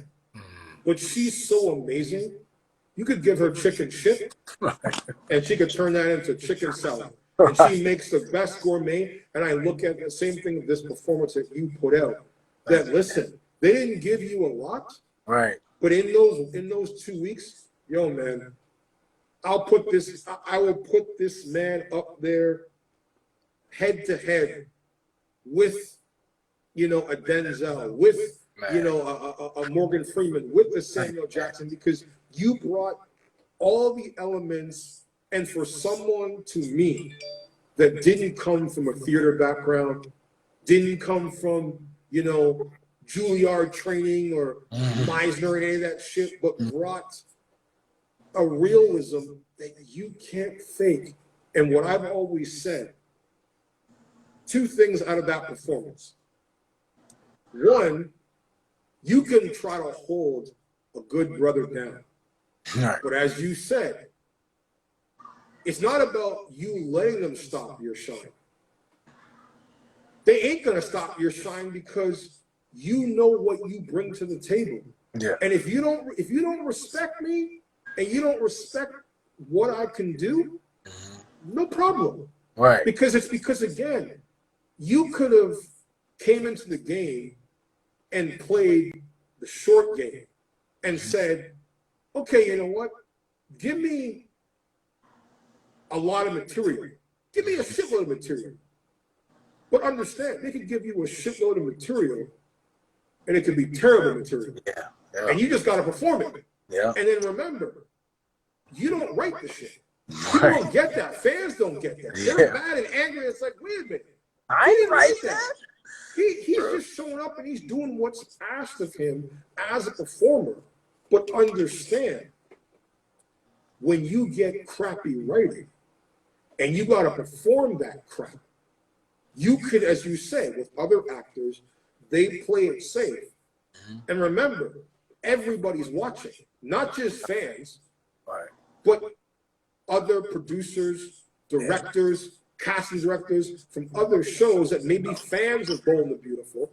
And if they come on the show and they're like, yo, this Aaron guy is good looking, got a great look, and there's nothing but trash coming out of your mouth in a script, they're like, he's trash. Yeah. Not about what were they, because again, you could be on another movie or do NCIS LA and put out an amazing performance, but I may not watch that show. Right. So I missed that performance. And what I love about your performance, and you're like my brother Shane Johnson, who plays Cooper Sax on Power, who's a lawyer on the show. We talked about this where he has the same mannerisms. If you ever watch his character on Power, very similar to Justin. Cooper doesn't say a lot. Right. But when he says shit, it's precise. It's one-liners. It's funny as shit. It's getting your attention. Right. He plays good and bad. Right. But what he learned from that, from season one, same way I think for you, first day you're on that show, I'm sure, as you know, you didn't know whether it was going to be a long run or a 5-minute run. Yeah. But you said to yourself, and this is where it, as you said, took 13 years to get that moment, was like, okay, I'm going to get this. I don't know how much more gas I have with this product of this show. So I could come in here, come back, the same dude, same look, play it bland, and then you know what? They're just going to write me out after 2 episodes. Yeah. Or I can look at this and say, okay, I don't know who's watching this, but B&B is seen in 300 and something countries, in Italy, in fucking overseas. Right. And you know what? I could come in here and I could do this performance the way that I know I do this performance, hit it out the park, and you know what? This performance, even though I'm not auditioning for Power, or I'm not auditioning for NCIS, or I'm not auditioning for any other primetime show, this performance is my audition. Right. For something else. For someone to sit there and say, fuck, man, that dude, that guy's a monster. He's a monster in that scene. He's yo, give me that guy's agent's number. Let me get this guy in the room, because, and that's what I'm saying. I watched that performance and I'm like, when this damn shit ever decides to end, this never-ending cluster F of COVID-19, where we can actually fully open up and do productions the way that, because again, you have the ability with being in a closed set to do what you do. Some of us haven't been able to return because of this fucking nonsense. So you're like, okay, I'm in this medium, I could be sitting at home on the couch, but I could say, okay, because as you know, everything now is online. Oh, Screen, self-tapes, all this other bullshit where it's not about going to the room anymore and winning the room. So I'm like, you're looking at it, okay, I got to win the room right. on scene. Because if this performance, which will get an Emmy nom, starts getting shopped around online and pushed out, and you're putting it into your reel, yo, doors can open for you that you weren't even expecting. Weren't even expecting to happen in the situation. So, like, for you, how has that adjustment been from coming back, one, in these COVID times, Right. having to social distancing and wear masks? Did you find it difficult? You know, man, I just been taking it one day at a time, bruh. I really haven't like encompassed the whole like wildness of it. I just hired to do a job, and I tried to do the best that I could do. And, you know, I'm just very humbled and grateful that people have accepted it. And I think any job that you do, you always want something to come from it. Not necessarily whether, you know, it's an award, but at least the work. That's what you really want to come from it. If you get the award's gravy, you know, the nomination is gravy. But in order to sustain more work, in order to further your career, in order to allow you as the artiste to continue to grow and expand and push yourself, especially if you're that type of thespian that wants to expand and wants to push themselves to new levels. That's kind of how I looked at it. The whole COVID thing was, it was. Plus, you got kids. You got to feed those. Yeah, that was tricky, bro. 2020 was hard, and for me as a thespian. And then coming back and the stipulations put upon us, like, so just imagine that you just get your makeup. You get your makeup done, and then you got to put your mask on, and then you take your mask off, and then they come back and do your makeup again, and it's like, bro, what are we doing? Are you crazy? Like, you having me? I'm testing every day almost. Like, you guys that's behind the scenes, okay, you can wear your masks and shields and everything else, but like, bruh, we can't keep putting the mask on right after you done did my makeup, man. And then you gotta, and we doing that. How many times are we doing my makeup now? My face is raw now. We done did my makeup like 12 times today. Like, yo, this ain't it. You know what I'm saying? So we found a way to work it out. You know, I commend B&B and being like the first act. Yo, that took a lot. My girl Ann, she put it down. She handled the business. Hats off to her. And then the fans for just sticking in there with us and being able to somehow, some way, you know, understand that we're a little far apart on camera. Like, damn, we're a little far apart. You know what I'm saying? Is that a mannequin standing in back there? Or you know, you had to rock with us and be understanding in so many ways, shapes, and forms that we appreciate you. And it was tricky, but we got through it. You know, how was your approach? Because I've heard that people have said to me, you know, what's been the hardest part about it is where, you know, with the mask, when you about to do a scene, it's you're not getting that emotion anymore. Like, because you can't see someone's face. Like, it's covered the entire time. You're in your dressing room, and then they call you, and you come out, and you do your scene, and you take your mask off, and then somebody takes, you know, puts your thing into a little baggie and walks off with it, and then you come back and put it back on, put the mask. Like, I was a little rebellious, you know, just from the perspective of if everybody's getting tested so often, I don't know why you got me keep putting this mask back on and off and off and on and off and on. It's like, okay, I wore it into the set, and now we're about to act. There's only how many people in this little set, and everybody COVID from the dressing room to the I'm just like, come on, y'all killing me with this. Like, this is getting on my nerves, to be honest. You know what I'm saying? And so for me, I just would like go off into my own little corner. Because, you know, breathing in masks is tricky and difficult as well. And then you got makeup, and then you got to do your makeup, and then you're trying to rush me to get the scene done. I'm like, see, you're adding layers. So it was challenging in that. Then at first we had to do our own makeup. I don't even know if y'all know we went through that. We were doing No. our own makeup. We couldn't even go to makeup because they didn't want somebody supposedly caught COVID from the makeup room. I don't think that's what Wow. the case was, but Okay. they didn't know for sure. So now you have me pick up my makeup bag, and now I'm doing my own makeup. Dude, I don't know how to do makeup, I had okay? to learn to trust me, bro. This whole COVID, I've now become a makeup artist because I'm like, Yes, what in the hell? But it's like, we've it. become everything. Because think about it. Like, with all due respect to casting directors, I'm like, what the are you doing there? Mm-hmm. Because I'm lighting this sucker. I'm uploading it. I'm editing it.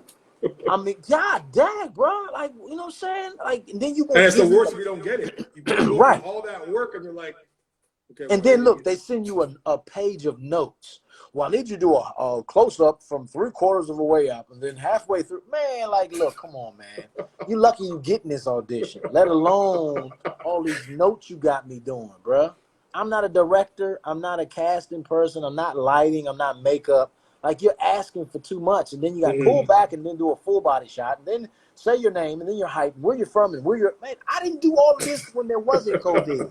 So why are you asking me to do all of this now? It's like, Lord Mm-hmm. have mercy, bro.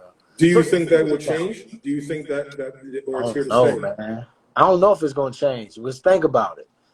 Now you could be in Australia and audition for a part. What happened was it got tougher because now it's opened up to the world. It's Mm-hmm. not just opened up to those people in LA and who can make it to the audition. It's whoever can send in a tape.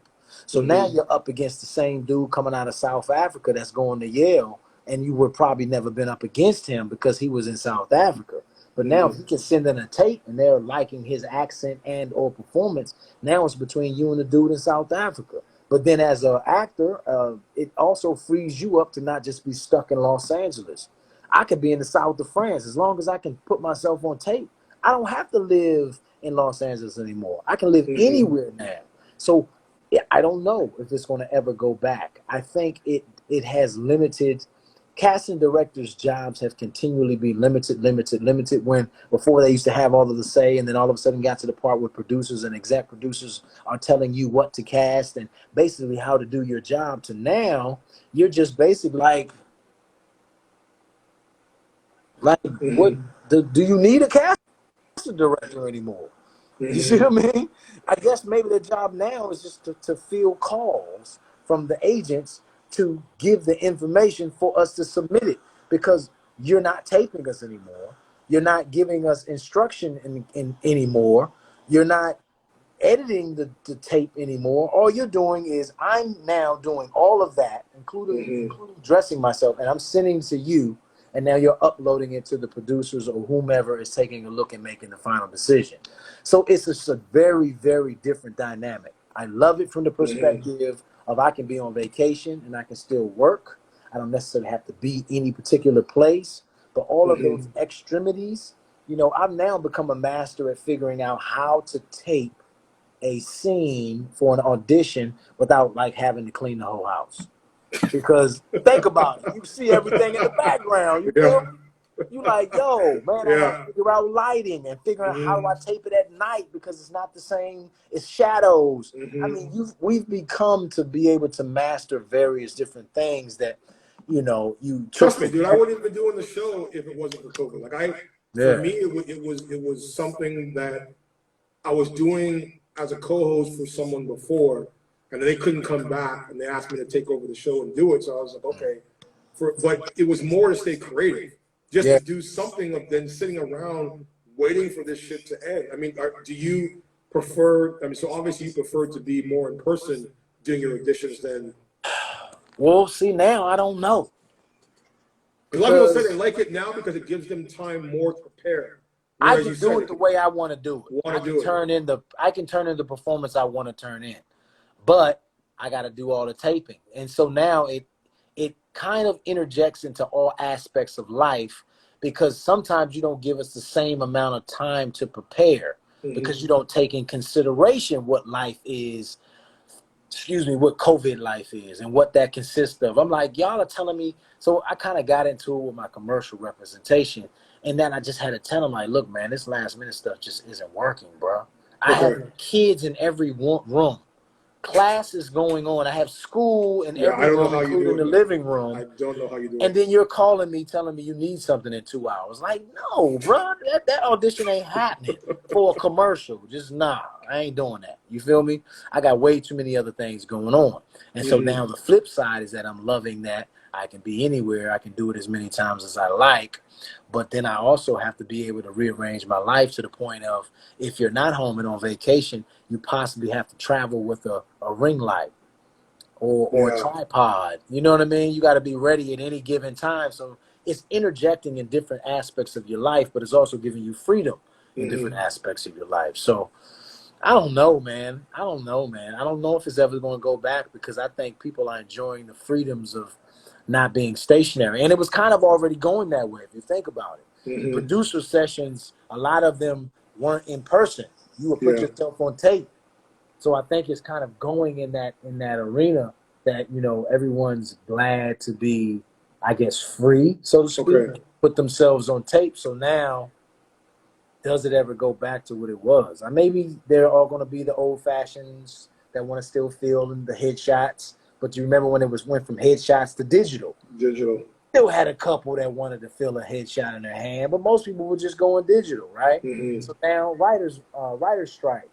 Once the writer strike happened, we never went back to the salaries we were making. Things never went back to the way it was, right? And so now, you know, what's the word? After COVID, or post-COVID, I should say, does it ever go back to what it was before, when now you have the things in place and people understand there's a different dynamic to do things, on how to do things?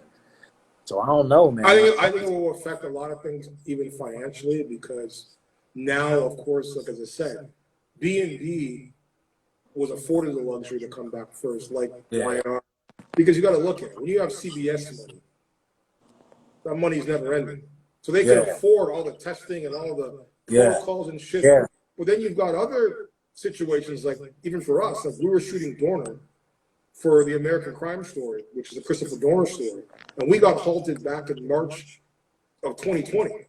And we haven't been back since. Because it's like LA, with everything going on, as you know, the Dorner story, the man's on a killing spree shooting up all over LA. We can't properly tell a story in a studio. Like that stuff's shot outside, Big Bear, all these places, which means you gotta have a lot of extras and stuff on set. And that means if you're gonna have all that crew, that's, I mean, it's already expensive enough. But now you gotta add on all of these testing things, and that's over another $2-3 million. Man. That unless you have that back capital from like a studio, and you're an independent or something, you're screwed. You're all of that's getting snatched from your budget. And that's where, to me, it's a scary time, because I feel that if it stays this way, hopefully it won't, it leaves less opportunity. Because remember, you just said it was already hard enough to get into the room when you've got bigger actors now coming in and taking primetime roles. Now add COVID costs, plus that dynamic. It's hard, bro. It's gonna go back to independent, bro. To me, I see the rise of independent going back up again, and I see a lot of people ditching the SAG cards and saying, yo, because you gotta look, because honestly, it was a big topic about SAG in the beginning of this pandemic, and it pissed me off because I'm a union member, and we spend all this money every year, bro, every year on these damn fees, and then the one time that the world goes to shit, you're not taking care of you're not taking care of your performers with these fees are to feed the people that are, you know, in SAG and take care of them. But what about the people, number one, that can't work? They're forced to sit in their house for over a year, have families, and you're not taking care of them? Now, what the F am I paying all these damn $1,000 fees for? Bruh. Every single year. I'm right there with you, man. I've never had, luckily, I guess, I've never had to call SAG for anything.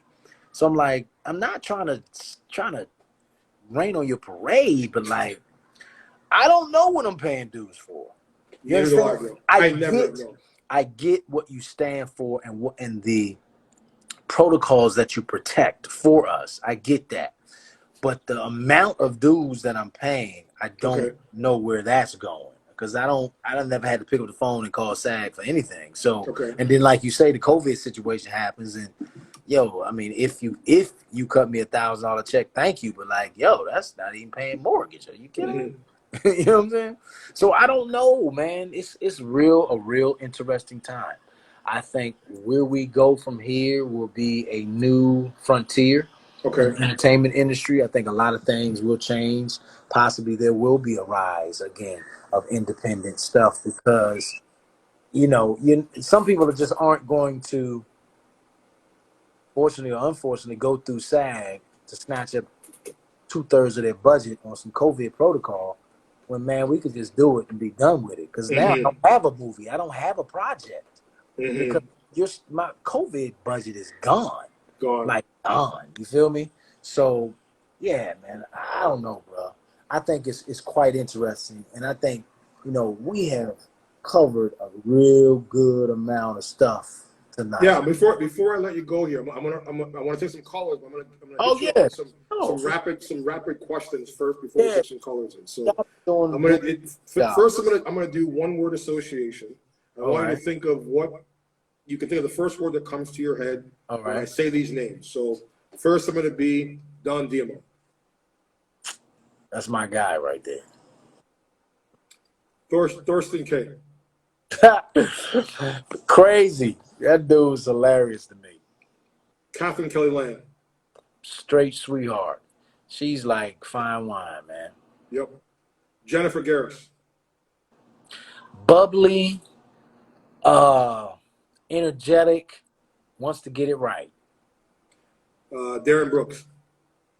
Crazy, spontaneous, very quick at the tongue with remarks, smart, witty. Scott Clifton. Man, Scott has his own mind. I love his delivery on things. I just remember the first day that he came to the show. He was so humble and nice. And I didn't know he was like a daytime dude. And I'm telling dude how to go to the bathroom and all this other junk. And I'm like, bruh, hold on. I got this thing in my way. I can't see myself. Yeah. Where's this? Why is this thing popping up like that? I got a comment or something. Can you see me? Because I can't see myself no more. Okay, there we go. Okay. I like his approach to things, man. He has his own mind and his own way of like approaching scenes and dialogue and things of that nature, and I really enjoy that. Matthew Atkinson.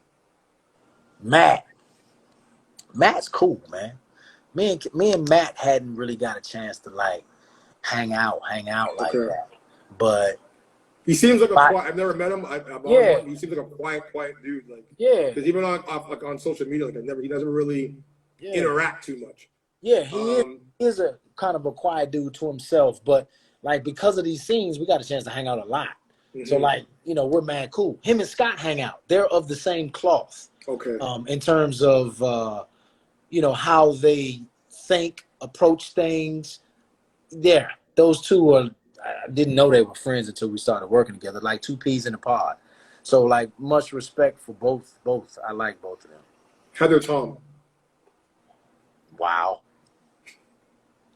I don't even know how she does that. You know what I'm saying? I mean, like, we'll be there talking in rehearsal, and this is when I was new, fresh on the show, and we're laughing and giggling in rehearsal right before the action.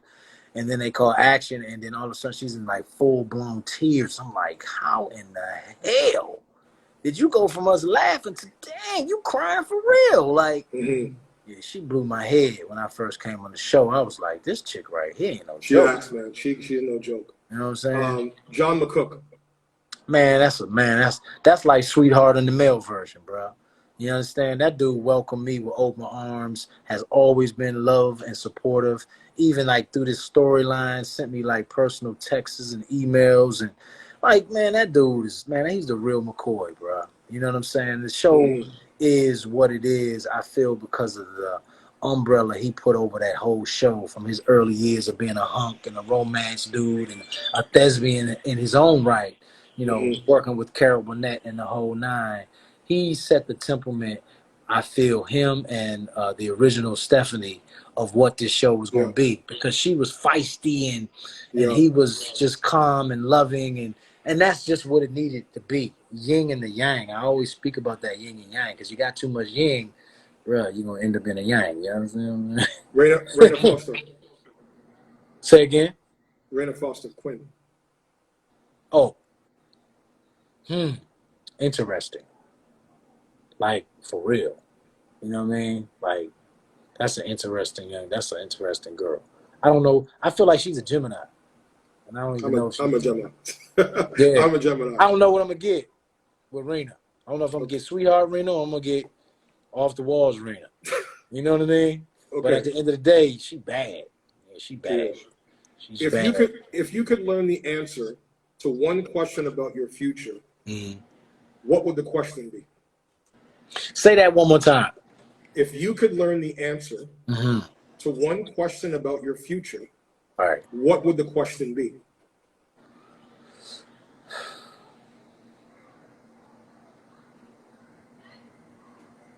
That's good. Did I live up?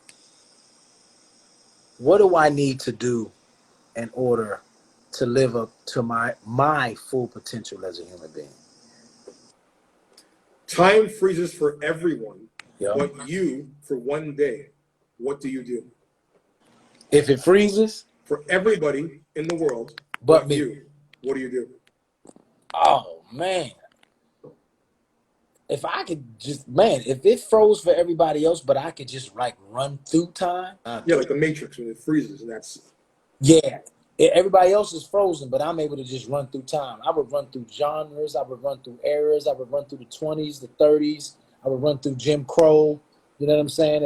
If that's what I wish, while they're paused, I'm running through time and I'm seeing history and experiencing it firsthand. That's what I do. What is something you're obsessed with?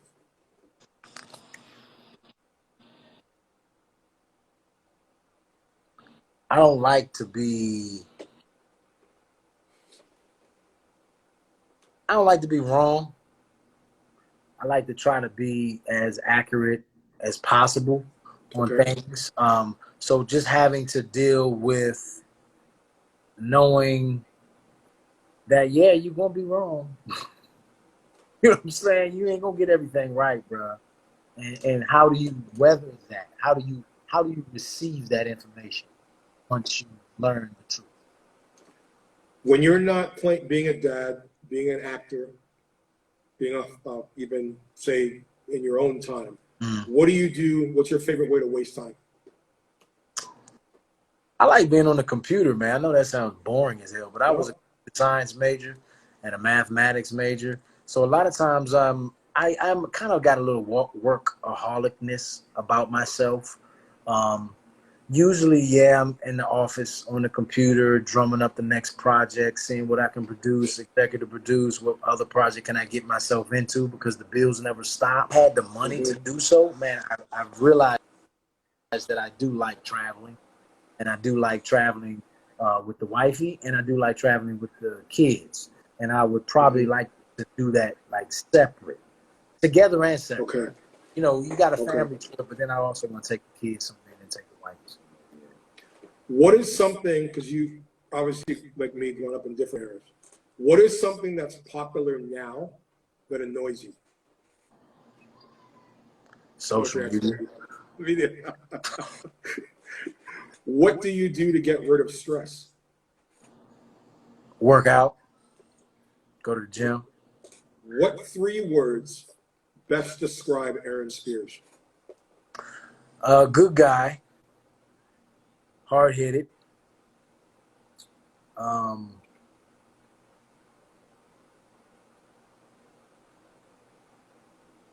These 2 things are kind of one and the same. Okay. I'm gonna go in. Like I'm gonna go in. I'm gonna go in. And my mouth. I've learned to preface myself over the years. I always usually lead every conversation with I'm never trying to be mean, I'm never trying to be rude, I'm never trying to be disrespectful. But you're gonna be direct. But I'm brutally blunt. Is that okay? Yeah. When you say yes, then I usually have a okay time. Where is the most beautiful place you've ever been? Man, that's the thing. That's why I'm saying traveling, bro. I ain't been nowhere, man. I'm always working, man. I mean, it took me 10 years to take my honeymoon, man. Wow. 10 years, bro. And so we went to Where'd you go? I went to Puerto Vallarta. It Okay. had a blast. But right now, I'm really feeling like I done told the wifey this a couple times. I'm feeling Greece. I want to go to Yes. Greece, and I want to go to. That's a couple of places. I want to go to Greece. I want to go to Africa. I want to go to Machu Picchu, and those three for sure. Like You let right, me know when you let me know when you do that Greece trip, man. I will tag along. man. I'm feeling you on that. What word or saying from the past do you think should come back? It's funny. It's in the past. We used to say it when I was in high school, and the fact that it's still being said, it didn't necessarily leave. I know that's not technically answering the question, but my son is even my son's name is Raiz, actually. Okay. Sure, that's his name. Okay. So they call him Raiz the Beast. So when I was in high school, we used to call people beasts. And I remember when I used to come out to California, people were like, what the hell you mean? What are you calling a person a beast? And now to hear people everybody using the word beast is like, that's a trip to me, man. Because we made that word up when I was in high school. You know what I mean? In the DMV, that's what we call everybody. That dude, he a beast. Or we'll call you a straight cold monster. You know what I'm saying? One of the two. Yeah. But that's what we used to call people, beasts. And nobody was saying that. We had to explain that to everybody. So to have everybody say that now, and you got beast mode and beast that's a trip to me. What was the last movie you watched? Last movie I watched. It's funny because I'm on TV, but I don't really watch TV. I don't even know, bro. I couldn't even tell you, man. I've been trying to watch the Olympics, even though I was mad about that Sha'Carri Richardson thing, but I'm still trying to support all the other people that are there. What's for your audience and your fans? What's a secret talent that you have that people wouldn't know about you?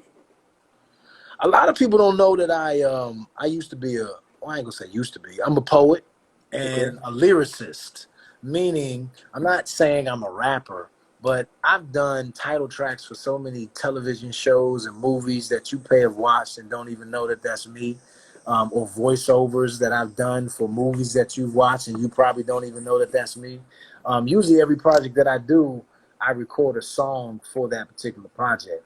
I know I've been lacking on putting as much stuff out as I need to be. I just always kind of felt like if I make the acting thing pop, everything else pops. So I got like maybe 2 albums, man. You know, I just did soundtrack, the title track for this show called In the Shadows I got coming out, and did a title track for this other movie I got coming out. So I'm always in the studio recording music as well. From a lyric. What's a song that always puts you in a good mood? A good mood. Probably either Hey Ya from Outkast or Crazy from CeeLo Green. You know, them joints come on. I'm like, yeah. Dun, dun, dun, dun, dun. Oh, that happy song. Dun, dun, with Pharrell Williams. That song, yeah. Those songs. Yeah. What's a song that you hear, no matter where you're at, no matter how many times you hear it, that makes you emotional and brings a tear to your eye? Man. Oh, oh, oh, oh, oh, oh, oh. Blah. I love that joint right there. It's like, woo. That's some love for you right there. That, and then it's another song that, man, I can't think of dude's name now. Kenny Lattimore had this one song, In Love with a Woman. That joint. Yeah. Who was the first band or musician you were really into growing up? Who was the first what? Band or musician you grew up you first listened to as a kid, man, that you really got into? You won't believe it. Kiss. Wow, I was not expecting that answer. I was not expecting that. All people not expecting that answer. Bro. Me and my friend around the corner, man, he got me into Kiss. We went to the concerts. He had the dolls. Man, we had it all, bro. Gene Simmons and the whole nine. What are the 3 best apps on your phone right now? 3 best apps? Yes. That's a good one. I guess anything. Check the sucker. You know what I'm saying? And but I enjoy being able to catch rides various places, although I think Uber and Lyft has gotten expensive, but I understand people are making a living from it. But I do like the fact that you're not just stuck anymore. Like you Okay. could be anywhere and get a ride. You know what I mean? I do like that. An app mysteriously appears on your phone right now. Mm-hmm. It does something amazing. What does it do? Does something amazing. That mother prints money, bro. That's what it does. For What's real. a fashion trend that you grew up with that you're really glad went away? Oh boy. Well, it's all of it seems to come back. You know, we got them fanny packs now. They're back. Hammer pants are back. You know what I'm saying? High top fades are back. Everything's back. I don't know one that, was just so hideous. Even we used to wear I remember in DC, we used to wear our sweatpants, like not rolled all the way up to our knees, but at least pulled up to our calves. Yeah. Now that's back. That was LL Cool J style, man. Yeah, He you brought feel that me? shit in. Yeah. When you first came into money Yeah. as an actor, we've all bought that ridiculous thing. Yeah. What's the first thing that you blew your money on that you were like, this was stupid and I should never spend my money on it? I haven't done that yet. Smart I got too man. many kids. Smart man. Yeah. If you could call up anyone in the world, living or dead, and have a 1 hour conversation with, who would you call? Man, that's a good one. I think it would be probably Malcolm X. Okay. Because he went so full circle with so much from where he started, thugging, jail, his perspective, the nation, what his revelations were as when he was getting killed. It seemed like him and Martin Luther King were like switching positions on their perspectives, and I felt like he knew what was up. I think it would be a lot of information you could gain from that dude. If you, obviously the world's opening up and you said you want to travel. If you right now could pick any person living or dead to travel on a 10-hour flight to somewhere, who would you pick and want sitting next to you and why? 10-hour flight sitting next to me. Living or dead? Living or dead.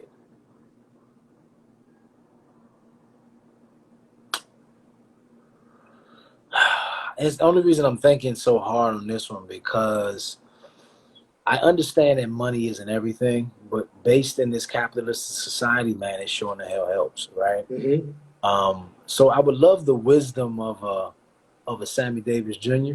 Okay. In that, man, he sucked up so much and had to deal with so much, and he had to fit in so much. That would be an interesting story. And then his perspective, I think he was Jewish and he was black. He ran in so many crazy circles in that regard. And then Sammy takes me to James Baldwin because I like the way he broke it down. He wasn't trying to be mean or disrespectful, but he really broke it down. And then I would love to talk to like all of the wealthy guys right now. The Amazon dude, Richard Branson, the black guy that bailed out the kids from Clark, I think it was, or Morehouse. Just to get that money perspective on once you get it, how to keep it and how to continue to materialize it generation after generation. Okay, last three, and then I'm gonna take some callers and I'll let you go. Okay. If you could be, because since you're animated, if you had a personal mascot, what mascot would you be? Honestly, man, it probably would be Black Panther, bro. Because, them suckers move in silence, and when it's black, you can't see them. But when that light hit them, it's just brilliant, and they're beautiful and ferocious all at the same time. So, I mean, like I tell you, I'm cool until I'm not. How about that? You've had such an incredible career. And I'm sure, along the way, people have told you, obviously in the beginning, you shouldn't do this. As you said, get a regular job. But for you, you obviously have your goals. Yeah. What is the craziest, most outrageous thing that you want to achieve before you leave this business? This is going to be crazy because I would just like to be able to know what it feels like to be like my other counterparts and not having to worry about how the bill's going to get paid, how the light's going to stay on. Okay. Food. Just be to the point where I'm working and I'm making an income where there's extra. Okay. You feel what I'm saying? Yep. But and that means that's 7 heads are taken care of, college funds are taken care of. You know, I can go do some of these extravagant things. You know, if I wanted to blow some money, I could blow some money. You know, not feeling like one vacation that's the extent of where you're going to be able to go because, you know, your contract is, you know, a year or 6 months, or you might getting paid what your counterparts are getting paid, although you deserve it. Just that type of situation, you know. I think like when a person wins an Oscar, I think the ecstaticness more so comes from the work that's going to come from the Oscar as opposed to the paycheck per se. And don't get me wrong, the paycheck follows suit, but now you at least know you're going to be a working actor. You at least know you're going to have some offers coming in as opposed to having to audition for everything. I sure would love to be able to be to the point where I'm like Samuel L. and got projects lined up one after another. I know what my year looks like. Why? Because I already have it planned. I already know what jobs I've been offered, which jobs I'm taking, what project I'm going to and from, and now I can lay out my year. You know, I wouldn't mind having the Matt Damon. He at one point he was homeless because he was working so much he didn't have a place to stay. So he was just going from hotel to hotel. I mean, I'll be able to work to where I can make a living, I can afford a living to live like Sylvester Stallone or Will Smith or Denzel, you know? I mean, I want that aspect of life too. I want to be able to leave like one hell of a nest egg to the fam and be able to explain to them how to continue to have the nest egg continue to grow and live off the interest of that nest egg without ever having to touch the nest egg. So now children's children are going to be squared away. But if you get out here and you start buying Bentleys out of the nest egg investment, nah, bro. Yeah. Enough put away, the interest, sure, you're going to be good. Trust me, you're going to be real good. Yeah. So lastly, before I want to take some callers in, your Mount Rushmore, if you could pick 5 actors, actually I'll give you 6. 6 actors, 3 men, 3 women of your Mount Rushmore to do a movie with together and act with, who would it be? Shoot. I'm gonna definitely go Meryl Streep, Viola. Man, that's hard when you're doing them Mount Rushmores of the joint. I'm gonna go Viola. I'm gonna go Meryl Streep. The rest of it's gonna pop. I like Susan Sarandon. I like Angela Bassett. Man, I love me some Denzel. I used to be crazy. I used to love me some Lorenz Tate when he did that Frankie Beverly story, whatever. I was like, yo, this dude's a cold beast. What's the dude? Man, boy, he played Peoples. Oh, Right. Yes, I know. I can't think of his daggone name now, man. Yeah. I like him because he goes in. I like Morgan Freeman. My Mount Rushmore big, man. It's a whole bunch of dudes because they all bring different facets of the game. And it just depends on what part of the game you're admiring that you want to grab them from. You know what I'm saying? I like actors that's gonna take chances. Like I don't have nothing I'm just using this person as an example. I ain't got nothing against Morris Chestnut. I'm just saying. Like I want to see you look different. Like I know you got a bald head and a goatee, but dang. Dude and Boys in the Hood. Like, see? Like, yo, let me see you change. I want to change. Mark Wahlberg changes. He puts in work. You know what I'm saying? You got the De Niro's. You know, you got the De Niro's. You got the Al Pacinos of the world. That's what we talked about, man. Certain people just play it safe. They want to stay in their comfort zone. Take a little check for a year or two, get on a show, and then disappear, and then come back. And then take their check and then come back, and you don't really want that longevity. You know? I hear you. Bad boy. Jamie be flipping the script on him like crazy. You know what I'm saying? Gained all that weight for Ali. Like Jamie Foxx a bad mug, bro. Ray was ridiculous. That was ridiculous. You know, it's just Jeffrey Wright. That's his name. Jeffrey Wright, yeah. It's a lot of cats in the game that I got respect for, man. I love to see you do. I even have a script that I wrote a long time ago, and I was like, you know what? These two would be the perfect casting together because I think you guys are like fucking twins. Is you and Omari Hardwick. Man, me and Like Omari, together would be like to me right now. If I was a, even cast for like next Power, I would put you in as his brother, like immediately, because you guys have just the same dynamic, and the fact that he's a poet, you're a poet. There's an understanding there, and to me, I think it would be a beautiful dynamic to see you guys work together because I think you both bring that same sort of mysterious personality where when you're in your zone, you're in your zone. Yeah. Me and man, I've been knowing Omari. He was one of the first people I met when I got here to California. Omari was in my wedding, man. Oh, okay. So me and Omari go back. You feel what I'm saying? And we both know that. We both are when we already knew we're probably gonna go for the same roles. It just depends on who jumps out the gate first. You know what I'm saying? And I jumped out with Blue Hill, was about to jump out with Too Fast, Too Furious, and then all of a sudden he started taking off. So I think that's a dynamic that we've always spoken about and talked about. We just wait for it to manifest because I was watching something today and I said, that's funny you bring that up. That's the first thing I thought of. It's called it was on Stars. It's about two brothers and they got each other or something like that.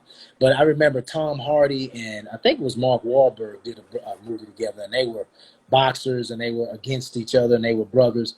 I think putting us in anything that's going to pit us against each other because one, we're so similar and at the same time so different, it's going to be heat, especially if you got us going at each other. Like some of our early things, like we took acting class together for like maybe 4 years before he bounced and then I bounced. We even did a scene from I think it was Malcolm X. I don't think it was Malcolm X. It was a scene with Delroy Lindo were in the scene together.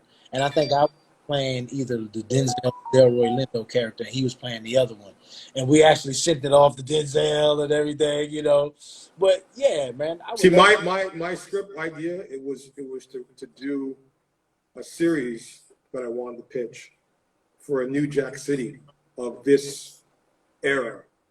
You were playing the Nino Brown character. Right on. And he was playing, remember that scene where he walks around the room? Yeah. And then he ends up stabbing the guy. And, Chris Williams. Yeah, it was that scene that I was like, put these two together as a brother dynamic where it's like, you know, the one brother is a fuck up. Yeah, right. The other brother is bottom line, the businessman. Right. And he costs the bigger brother some money. Yeah. And he doesn't kill him, but he's like, I got to put some fucking work on this kid. Yeah, exactly. To let him know. I think that dynamic that you guys have played would be gold on camera. Bro, we're both down. I'm down. You know, if we can make it happen. I just talked to him not too long ago. You know what I'm saying? So it was maybe just like last week. So, man, we still in touch. You know, I'm down for doing anything that's going to involve actors of that caliber. You know what I mean? He's always said, man, if there was anybody that I had to hire on the spot and I didn't have to audition, it would be me. So if you got me already on board and you know it's going to be a killer script, I think we both will be. We'll definitely talk about this, man.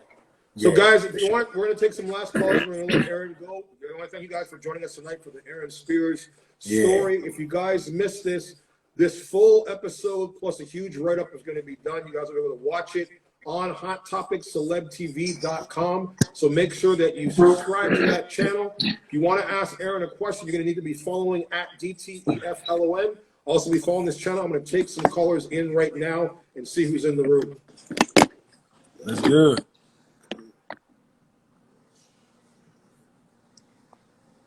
All them people that hung in with us. We've been Maria, I'm going to bring you into the room, Maria. Man, Maria, a trooper, bro.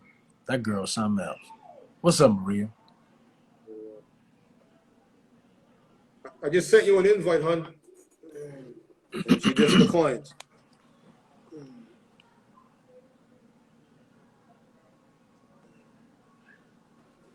Next caller, I'm going to try you. If you want to ask Aaron a question, I'm going to send you an invite. You just have to make sure you're following this account and following at DTEFLON.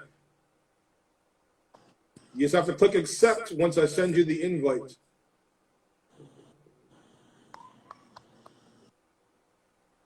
There you go. This caller's not picking up. Hold on. Oh, it's all good, man. They hung in there, bro. Because we've been at a good I minute. know. I didn't even realize. Hey, look, there's some straight troopers, but that's a testament. I mean, you know, we just have a good conversation. I want, and that's the thing, man. I wanted people to know. I try with this show to get people to know people's stories, true stories, authentic stories, for people to really understand it's not always the glitz and glamour. Everyone's gone through a journey and the progress, and I think that, you know, especially with the performances that you've been bringing out, I really wanted people to know not only who you are as a performer, but as a man. And they always say, you know, as you know, in COVID, we've lost a lot of people. We've lost a lot of people in death. And people wait until people are gone to give them their flowers. And I wanted to give you your flowers here today. Hopefully I didn't take up too much of your time, but I really wanted to flow the conversation. That's why I tried to, sometimes it goes an hour, sometimes it goes shorter. It just depends on what that person's bringing back to me and how they're feeling it. And most importantly is that people get to know the true success stories, the struggle stories of people who are their favorites on TV, to really understand. And again, even you have a dynamic story, as I said, of being a father of 5 kids, which is just crazy in my aspect in this business, to be able to do and juggle and to maintain that career as long as you have, and not, you know, be stifled by the bullshit, the politics. Because as you know, you said, this shit is not for everybody. Not everybody is built for this game. And if you can last, and as I said, do it, because people may think, you know, you got the, you know, you were lucky. You know, that's how he got this job at D&D. It was all luck. And it's like, there's no luck in this game. He earned it. He earned that respect. And as I said, daytime may not want to give you that respect. The writers may not want to give you that respect. But brother to brother, I give you that respect. Hey, bro. I give you that respect. And to me, if people aren't paying attention with what you just did over this last few weeks on that show, then I don't know what the fuck to say. I really, I don't know what to say. They're just blind. I appreciate it, man. It's very, very humbling, and I really do thank you, because I believe in it. Like you give people their roses while they're alive, while they can hear it, while they're speaking, while they're still, you know, able to respond. So I really do thank you for reaching out and hooking up and always hanging in there. I mean, it's been a minute. Dude, and we're gonna have to see. We have to seriously get together when this, like, when it's clear and safe and not wearing a mask and catch up. And because for me, the one thing I hate about this business is where we're always running into each other on red carpets. And it's like 2 buses passing by. It's like, hey, okay, nice to meet you, and then you're sitting down, and then maybe at an after party for 5 minutes, and then that person's gone. And to me, it's like, I've always tried to appreciate relationships. And it's like, you know what? I have certain people like Shamar, people that I've known for 20 years. And it's like, you know what? We don't got to see each other every day. But to me, there's a phone, there's a text, there's a call. And even, I mean, before, I never did this shit. Never. You would never get me on camera doing this crap and interact, because I mean, like you, I hate social media. But I was like, okay, I've been sitting in this house for fucking 2 years. You know, not seeing nobody. I went out, I bought the equipment. I was like, you know what? Here's a way that I can connect with people that I haven't seen in a while, but also have a purpose. Because again, you know, CNN ain't giving you this platform to tell your story. You know, NBC or even the network that you're on with CBS. They may put you on the top for 10 minutes, you know, to answer some questions about the show, but it ain't about you. It ain't the focal point. And that's what, you know, I mean, the fans and the viewers, when I took it over, I wanted to change, as you say, when you get into something and you get an opportunity, it's up to you to change the dynamic. And what I've tried to do with this show compared to before was like, give people their platform. Let them say what they want to say. There's no filter.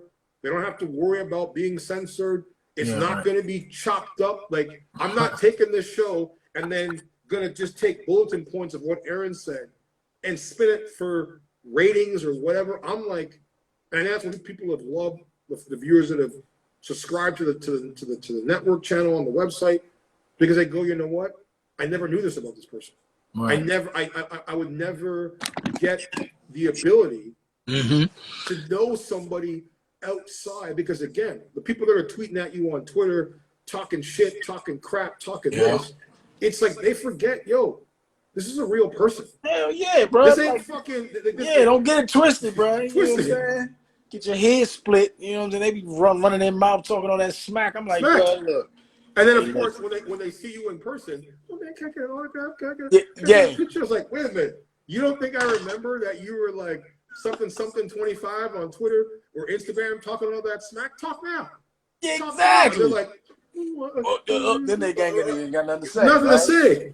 So hold on, I'll see if there's a call. Crazy. Hold on. Guys, again, if you wanted this is the last chance, I'm gonna try to